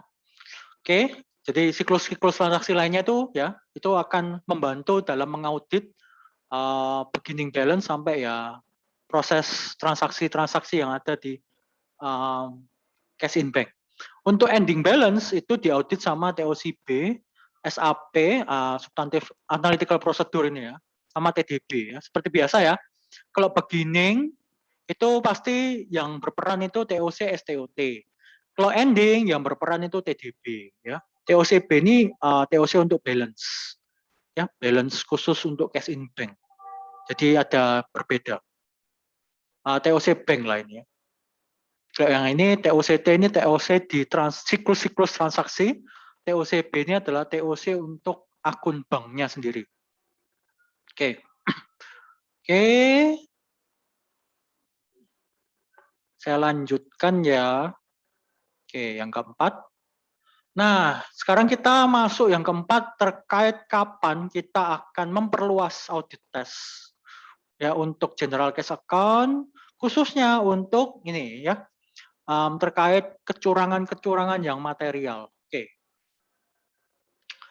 Jadi kalian bisa lihat di sini, yang atas dulu ya. Perhatian utama atas kemungkinan kecurangan yang ada di general cash account itu biasanya terjadi jika internal kontrolnya itu nggak memadai, ya jelek lah ceritanya. Kalau jelek biasanya pasti ada kecurangan ya. Dan kalau memang kalian mendapati hal seperti ini sebagai auditor, kalian harus memperluas ya, memperluas audit test kalian ya, seperti itu ya. Oke, nah sekarang mari kita lihat extended test untuk bank rekonsiliasi ini gimana. Jadi sekali lagi ya, kita melakukan perluasan tes ini ketika kita mengetahui kalau ternyata internal kontrolnya itu tidak memadai. Oke, ya kalau sudah memadai ya nggak usah. Oke, di sini ada beberapa opsi ya. Jadi yang dilakukan. Jadi seperti ini, kita bisa memulai dari rekonsiliasi bank bulan November, ya November, dan kita mau membandingkan dengan semua item-item rekonsiliasinya ya, deposit in transit, outstanding check, dengan ini ya, cek-cek yang batal dan juga dokumen lainnya di rekening koran bulan Desember. Ya, jadi kita memeriksa kayak 1 bulan sebelumnya atas rekonsiliasi banknya. Kenapa? Karena pasti ya apa yang terjadi di bulan November, rekonsiliasi di bulan November itu nantinya akan terjadi tercatat di rekening koran bulan Desember. Ya. Nah, jadi kita cek apakah memang yang rekonsiliasi bank yang dilakukan di bulan November itu sudah sesuai dengan rekening koran di bulan Desember. Harusnya sesuai. Nah, dari sini kita bisa lihat apakah jangan-jangan mereka itu asal-asalan melakukan bank rekonsiliasi atau enggak. Kalau sama berarti rekonsiliasinya bagus. Tapi kalau ternyata ada yang tidak terdeteksi, nah itu berarti hati-hati ya. Berarti mereka pengendaliannya atas bank rekonsiliasinya itu jelek. Oke. Lalu yang kedua, compare yang membandingkan semua cancel check ya, cek yang tidak jadi dan juga deposit slips ya in the December bank statement ya, jadi di rekening koran dengan pengeluaran kas dan juga penerimaan jurnal. Jadi ini nanti maksudnya kalian akan melihat jurnalnya, ya, GL-nya, ya, atas ini ya, cancel check sama deposit slips. Ya, deposit slip itu berarti ya apa? Ya kalian akan menerima itu ya deposit in transit ya, terima uang tapi masih belum dicairkan, masih belum bisa dicairkan. Ya, deposit slip sih termasuk semuanya ya, yang sudah tercairkan atau enggak. Semua bukti penerimaan ya bank yang berupa deposit, ya cek itu kalian periksa. Dan juga cek-cek yang batal itu kalian periksa. Ya, jadi memang banyak yang harus dicek. Oke, lalu berikutnya trace all unclear item in the November bank reconciliation, ya, and the December cash disbursement and receipt journal to the clients December bank reconciliation and receipt journals to the clients. Oke. Jadi kalian diminta untuk menelusuri semua komponen item yang belum selesai ya. Jadi outstanding check yang belum selesai, deposit in transit yang belum selesai di rekonsiliasi Bank November ya. Dan ya, pengeluaran kas ya, pengeluaran kas dan penerimaan kas di bulan Desember jurnal ya, jurnal. Jadi kalian membandingkan rekonsiliasi Bank November dan juga GL bulan Desember dengan rekonsiliasi bank di bulan Desember. Jadi kalau kalian lihat 1, 2, 3 ini, semuanya itu mengacu ke sini ya, ke detail tie-in. Kalian harus membandingkan apakah dokumen ini dengan dokumen ini dengan dokumen ini itu saling nyambung semua. Harusnya sama semua ya. Rekening koran ya, buku besar atau GL lah ya, GL. Terus ini rekonsiliasi, ini informasinya bagaimana? Harusnya ya sama semua, ya sama semua harusnya. Ya itu yang dilakukan. Ya. Yep. Oke, mari kita lihat lagi ya. Yang keempat juga sama ya, rekonsiliasi items, represent item from the bank November bank reconciliation, not yet clear by the bank. Ya sama. Jadi ceritanya sih intinya kalian mengecek semua cek-cek yang masih beredar ya, outstanding check, deposit in transit ya, cek-cek yang sudah kalian terima tapi belum bisa dicairkan ya. Terus kalian juga bandingin dengan rekonsiliasi yang dibuat sama mereka, kalian bandingin dengan rekonsiliasi bank statementnya, rekening korannya mereka ya, dan kalian juga bandingkan dengan pencatatannya klien ya, 3 itu ya, kalian bandingkan semua, harusnya itu sama semua informasinya, harusnya ya. Oke, itu yang penting ya. Oke, terus ada yang namanya proof of cash ya, bukti kas ya, ceritanya bukti kas. Ya, jadi kalau misalnya internal kontrolnya mereka lemah, ya misalnya kalian mendapati internal kontrolnya mereka lemah, nah, auditor itu harus mempersiapkan ini proof of cash ya, ya atas ini ya, semua cash receipt ya, penerimaan kas memang sudah didepositokan ya, jadi semua duit ya yang diterima sama perusahaan itu harusnya ya ujung-ujungnya harusnya semuanya ya masuk ke bank ya. Nah, ini harusnya semuanya sudah didepositkan, disimpan. Oke, harus ada proof-nya. Ya, jadi tinggal cek aja ya GL sama banknya. All deposits in the bank were recorded in the accounting record. Ya, jadi semua yang dideposit, itu ya harusnya ya sudah dicatat ya di jurnalnya mereka. Oke. Terus semua ya, semua recorded cash disbursement ya, pengeluaran kas ya, memang sudah dibayar melalui bank ya, melalui bank. Dan semua nilai nominal yang dibayar oleh bank itu sudah dicatat semua ya. Jadi ini ceritanya apa yang masuk, apa yang keluar ya. Ini semua harusnya sudah ada di bank semua dan tercatat di GL semua. Gitu doang ya, proof of cash. Jadi kalian kayak melihat ya yang di GL sama yang di rekening koran dibandingin ya. Semua yang in ini sudah tercatat semua enggak ya? Semua yang out ini sudah tercatat semua enggak ya? Kayak gitu. Proof of cash. Lalu ada juga yang perlu diperhatikan yaitu ini interbank transfer. Apa itu interbank transfer? Jadi kalian ini ada perusahaan, perusahaan itu ternyata punya banyak akun bank. Ada bank A, ya, ada bank B, ya, ada bank A, ada bank B. Test of interbank transfer, kalian tuh ngetes. Setiap A ini transfer ke bank B, itu bagaimana? Setiap bank B ini transfer ke bank A itu gimana? Karena bisa aja terjadi kecurangan saling-saling transfer seperti ini. Oke, mari kita lihat. Ini ya, embezzler itu penggelapan ya. Penggelapan itu biasanya itu didapati adanya pencurian kas ya yang diketahui namanya kiting. Jadi kalian di sini belajar ya, ada istilahnya kiting ya, kiting. Ini adalah salah satu teknik penggelapan uang ya. Caranya gimana? Caranya gini. Ini meliputi nih transfer uang ya dari satu bank ke bank yang lain. Dan ini secara sengaja itu pencatatannya tidak sesuai. Ya, jadi penggelapan secara laporan lah ya.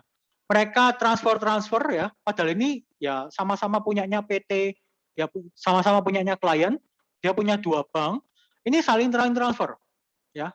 Tapi ketika misalnya ya A ke B ini transfer 100, tapi ternyata di buku catatannya cuma nulis 90. Nah 10-nya ini kemana? Ya ini yang digelapkan. Nih ya, ini namanya kiting ya. Ngapain juga mereka ya saling transfer bank gini-gini terus. Nah berarti mungkin aja ada praktek kiting. Ya, apa yang ditransfer tidak sama dengan yang dicatat. Nah itu ya. Oke, apain? Oke. Ya, to test for kiting as well as unintentional error in recording interbank transfer. Nah, cara tesnya gimana ini? Auditor harus melakukan list ya, membuat daftar atas semua transaksi transfer antar bank tersebut yang mendekati tanggal neraca ya, yang nggak usah semua ya, kebanyakan ya, yang mendekati tanggal neraca aja, dan menelusuri ya semua accounting records for proper recording. Jadi sambil kalian lihat di rekening koran, semua transaksi antar bank, kalian bandingin dengan GL-nya. Kalau di dunia auditor kita biasanya ngomong ini adalah prosedur bank scanning. Bank scanning atau scanning bank ya? Ya, bank scanning lah ya. Nah, kita biasanya melakukan ini prosedur bank scanning ya. Kita melihat yang di rekening koran dan kita melihat yang di di GL itu apakah nominalnya sama, apakah tanggalnya sama ya. Kalau bisa apakah deskripsinya sama kayak gitu. Ini adalah cara untuk mencegah ya, untuk mendeteksi adanya kiting atau tidak. Melihat semua ya, semua transfer. Oke? Lalu berikutnya ada, ini nggak ada di buku ya, tapi ini istilah yang berkaitan juga dengan ya kas. Itu ada yang namanya lapping. Ya, jadi kalau tadi itu kiting itu berarti apa yang ditransfer itu tidak dicatat sesuai itu ya antar bank ya. Terus ada yang namanya lapping. Nah, kalau lapping ini biasanya terjadi ketika ini ya adanya penerimaan kas ya, tapi ya nggak masuk ke perusahaan tapi dipakai secara untuk kepentingan pribadi. Jadi gampangannya mereka itu menunda adanya pencatatan penerimaan kas untuk personal use. Ya, jadi simpelnya ya, ini adalah sebuah penggelapan kas dengan cara menunda pencatatan penerimaan kas. Ya, jadi ceritanya kalau dia sudah terima tanggal 28 Desember ya 100. Mereka nggak nyatat di tanggal 28 Desember, mereka nyatatnya di tanggal 2 Januari 100. Mereka mencatatnya di tahun depan, padahal harusnya dicatat di 28 Desember. Nah ini biasanya, ya ini banyak juga nih ya, kasir-kasir itu memanfaatkan ini ya. Mereka ambil dulu duitnya, terus apa? Dibuat untuk keperluan lainnya, supaya nanti bisa dapat bunganya. Ya. Misalnya dapat bunganya $5, ya lumayan. $5 buat mereka, 100-nya buat ya nanti di store. Ini hati-hati, ya ini bentuk penggelapan yang paling sering dilakukan juga. Oke, sampai sini apakah ada pertanyaan ya terkait kapan kita harus extend dan juga lapping dan kiting? Ya, ini adalah bentuk-bentuk penggelapan. Ya.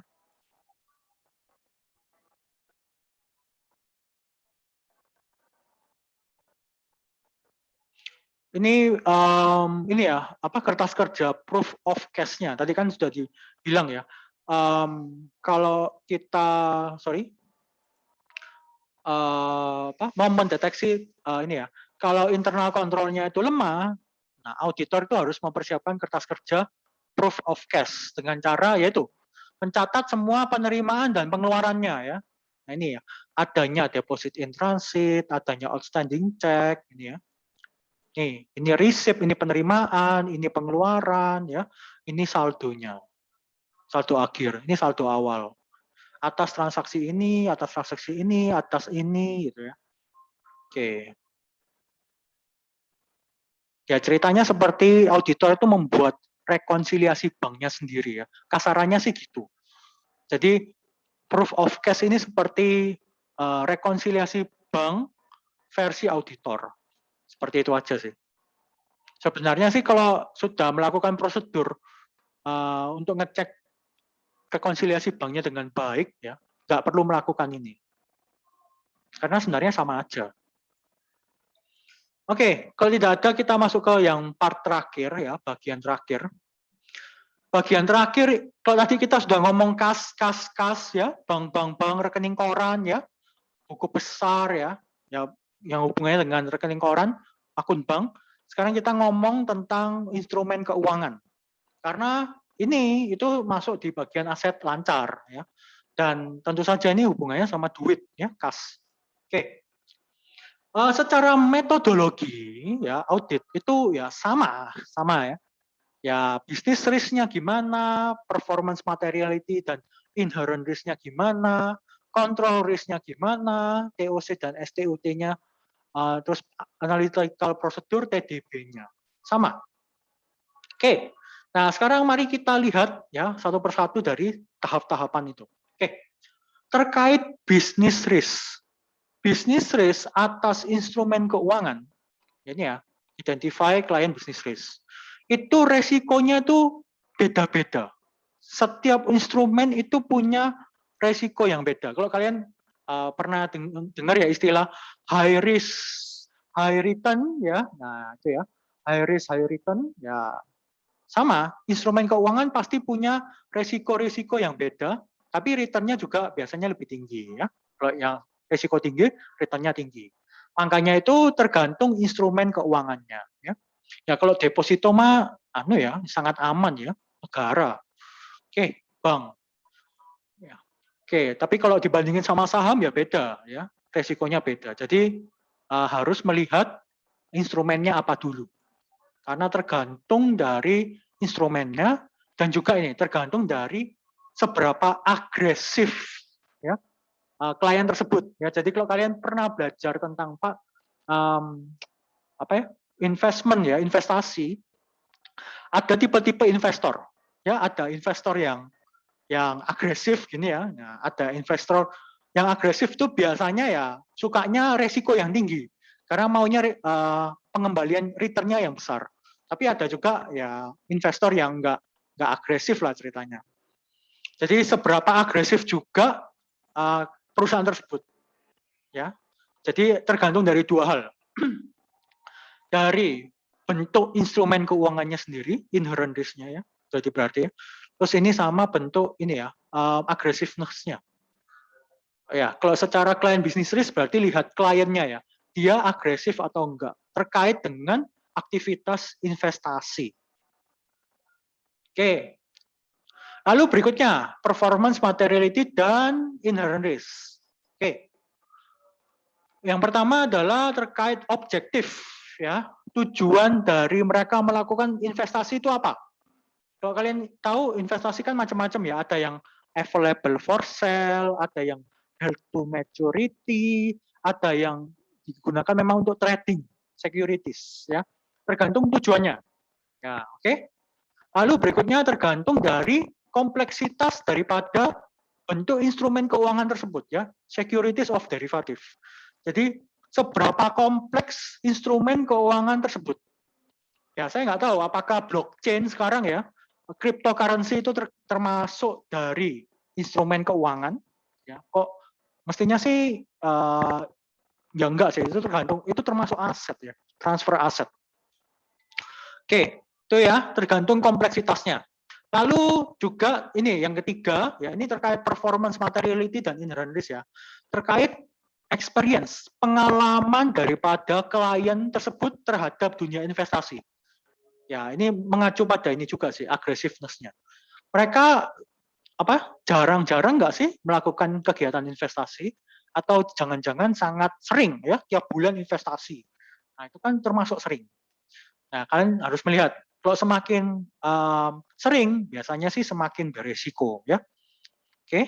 Lalu tentu saja ada faktor eksternal ya, faktor eksternal yang bisa ya mengganggu lah. Ya, oke. Oke, lalu berikutnya terkait dengan control risk, pengendalian risikonya. Nah, kalau pengendalian risiko itu kalian harus mengamati ya. Mengamati bagaimana pengendalian internalnya mereka terkait ini. Initiation, authorization, processing ya, fair value measurement, disclosure of investment activity. Initiation ini berarti memulai ya, memulai. Mereka itu bagaimana menentukan untuk mau berinvestasi. Ya, bagaimana cara mereka memulai. Mungkin ada yang sekedar ikut-ikutan, atau mungkin memang sudah ada expertnya, ya. Itu tergantung ya. Terus autorisasi, siapa yang mengeksekusi kegiatan ini, itu harus dilihat. Ya harusnya sudah tingkat ya RUPS ya biasanya, rapat umum pemegang saham biasanya, atau ya CEO-nya lah ya, yang melakukan autorisasi, bukan stafnya. Lalu prosesnya bagaimana? Apakah mereka pakai broker atau mereka main sendiri? Ya kalau mereka main sendiri pasti tinggi ya. Tapi kalau sudah ada broker ya mestinya sih aman. Ya, karena kita nanti auditor bisa melakukan verifikasi. Nah, terus ini juga yang susah dan penting. Bagaimana menilai nilai wajarnya. Nilai wajar daripada instrumen keuangan tersebut. Ya kalau saham kan gampang ya, tinggal lihat, oh sahamnya per 31 Desember sekian, ya udah dijadiin segitu. Oh forex-nya nilai USD-nya jadi sekian, gampang. Tapi ada beberapa instrumen keuangan tuh yang susah, karena terkait dengan bunga dan juga mekanisme. Nah ini perlu adanya dilihat kontrolnya bagaimana. Harusnya sih pakai expert ya, ya tenaga ahli, ya khusus dengan instrumen-instrumen keuangan tertentu ya. Tapi kalau yang gampang-gampang ya nggak usah. Oke. Lalu berikutnya pengungkapannya bagaimana ya? Pengungkapan terkait aktivitas investasinya itu gimana? Itu juga dilihat. Nah, dari pihak manajemen ini masih terkait ini ya, assess control risk ya. Manajemen itu harus ini ya, mempunyai strategi investasi ya, dan juga pemahaman ya terkait dengan resiko investasinya. Harusnya ya. Jadi kita bisa melakukan tanya jawab sebagai auditor, kita tanya, kenapa sih mau main saham? Kenapa sih mau main ini? Ya, kenapa mau transaksi investasi di sini dan lain-lain. Terus mereka juga harus punya prosedur ya terkait instrumen keuangannya, mereka gimana caranya melakukan trading securities, ya, yang jangka pendek ya. Bagaimana caranya available for sale. Terus mereka kebijakannya gimana terkait held to maturity, ya itu harus ada. Nggak bisa sembarangan ikut-ikutan. Nah, kalau ikut-ikutan kan berarti mereka nggak paham resikonya. Otomatis resiko pengendaliannya tinggi. Prosedur, ya, prosedur terkait inisiasi yang tadi saya ngomong ini ya. Inisiasi untuk mengeksekusi itu gimana, dan juga untuk mencatat transaksinya bagaimana. Harusnya sih berkala ya. Harusnya tiap bulan itu diupdate. Oke. Terus ini juga ya. Kuatnya pengendalian internal itu tergantung dari sini juga. Estimasi dari nilai wajar ya. Seperti yang saya bilang ya, semakin kompleks instrumen keuangannya itu semakin susah untuk menentukan nilai wajar. Nah, bagaimana cara mereka mengestimasi nilai wajar tersebut? Nah, itu yang harus kita ketahui sebagai auditor. Kalau mereka bisa menjelaskan dengan baik, ya harusnya kita anggap ya pengendaliannya baik-baik saja. Oke. Lalu ini yang fase 2 dan 3 ya. Kita melakukan TOC dan STOT. Kalau ini sih biasanya ya itu gampang. Kenapa? Karena kita tinggal berdasarkan dengan laporan daripada broker. Jadi maksudnya gini, kalian bukan perusahaan keuangan ya, bukan perusahaan dagang atau perusahaan manufaktur. Kalau perusahaan-perusahaan itu mau, atau perusahaan jasa ya, atau orang pribadi mau berkecimpung di dunia investasi terkait instrumen keuangan, mereka itu harus mempunyai suatu ya ini ya, suatu apa ya, broker lah ceritanya, perusahaan keuangan ya. Mereka harus mendaftarkan diri ke perusahaan financial ya, financial company yang bisa yaitu bermain di dunia investasi tersebut. Nah, otomatis perusahaan pasti akan membuat apa ya, member lah, ceritanya member, dan tentu saja semua aktivitas yang terjadi akan terrecord ya, akan tercatat di broker tersebut. Makanya di sini auditor usually bergantung terhadap ya namanya kayak advice broker statement lah. Ceritanya ada laporan dari pihak brokernya terkait kegiatan pembelian maupun penjualan investasi. Kalau analytical procedure itu biasanya sih nggak pakai ya, karena percuma. Instrumen keuangan itu biasanya sangat fluktuatif, ya naik turun. Kalian mau analytical procedure itu ya nggak bisa, susah, ya. Jadi biasanya analytical procedure sih nggak kepake biasanya, ya. Cuman awal-awal aja. Lalu tentu saja kalau test of detail balance ya untuk memastikan saldonya ya sama.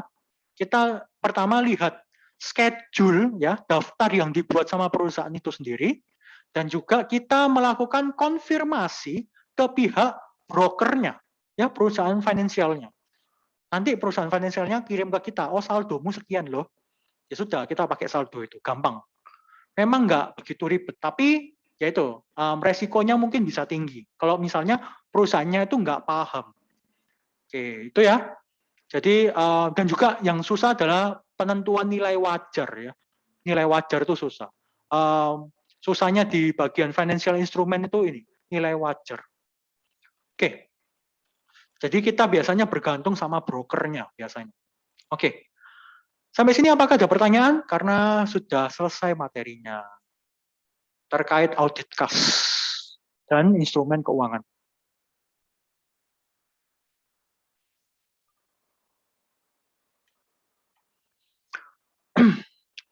Ya, jadi saya beritahu lagi ya, UAS-nya 4 soal teori, 1 soal kasus. Ya, soal kasusnya itu terkait dengan persediaan. Ya, makanya kemarin kita sudah banyak latihan ya persediaan. Oke, tolong dipersiapkan dengan baik ya, walaupun belajar audit ini apa ya? Mungkin dibilang susah ya, karena kalian tidak mendapatkan gambaran secara nyata ya, tapi kalian diminta untuk berimajinasi. Tapi ya di sana tantangannya ya. Nah, jadi kalau misalnya kalian ada pertanyaan mau di luar pelajaran ini tolong tanya ya. Nanti akan saya jelaskan. Terutama kalian mungkin yang berminat jadi auditor ya, karena jadi auditor itu benefitnya banyak banget. Oke, apakah ada pertanyaan terkait audit kas?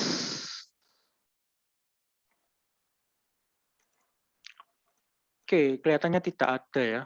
Oke, kalau tidak ada, kita bisa akhiri perkuliahan kita ya. Nah, kalau tidak ada, saya minta tolong ya, seperti biasa, satu mahasiswa untuk memimpin doa. Oh ya, tepat ya.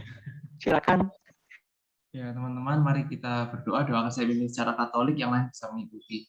Dalam nama Bapa dan Putra dan Roh Kudus. Amin. Terima kasih kami haturkan kepadamu ya Tuhan, karena kami dapat menyelesaikan kelas auditor 2 dengan baik pada siang hari ini. Kiranya ya Tuhan, berkatilah kami yang setelah menerima pelajaran audit 2 dari Pak Sofian, agar kami bisa merealisasikannya dengan dalam tugas dan juga kuis-kuis serta menghadapi UAS nanti. Kini ya Tuhan, kami hendak melakukan aktivitas kami masing-masing, berkatilah kami agar kami senantiasa selalu bisa lancar dalam melaksanakan apapun yang Kau kehendaki. Amin. Kemuliaan kepada Bapa dan Putra dan Roh Kudus, seperti pada permulaan dan selalu sepanjang segala abad. Amin. Dengan Ya. Bapa dan Putra dan Roh Kudus. Terima kasih Jovian ya. Jadi sekali lagi kalau misalnya kalian ada pertanyaan di luar kelas silakan ya WA saya. Oke, jadi kita akhiri perkuliahan kita pada sore hari ini. Terima kasih atas sudah bergabung pada Zoom. Kita jumpa lagi minggu depan. Terima kasih semuanya. Terima kasih, Pak.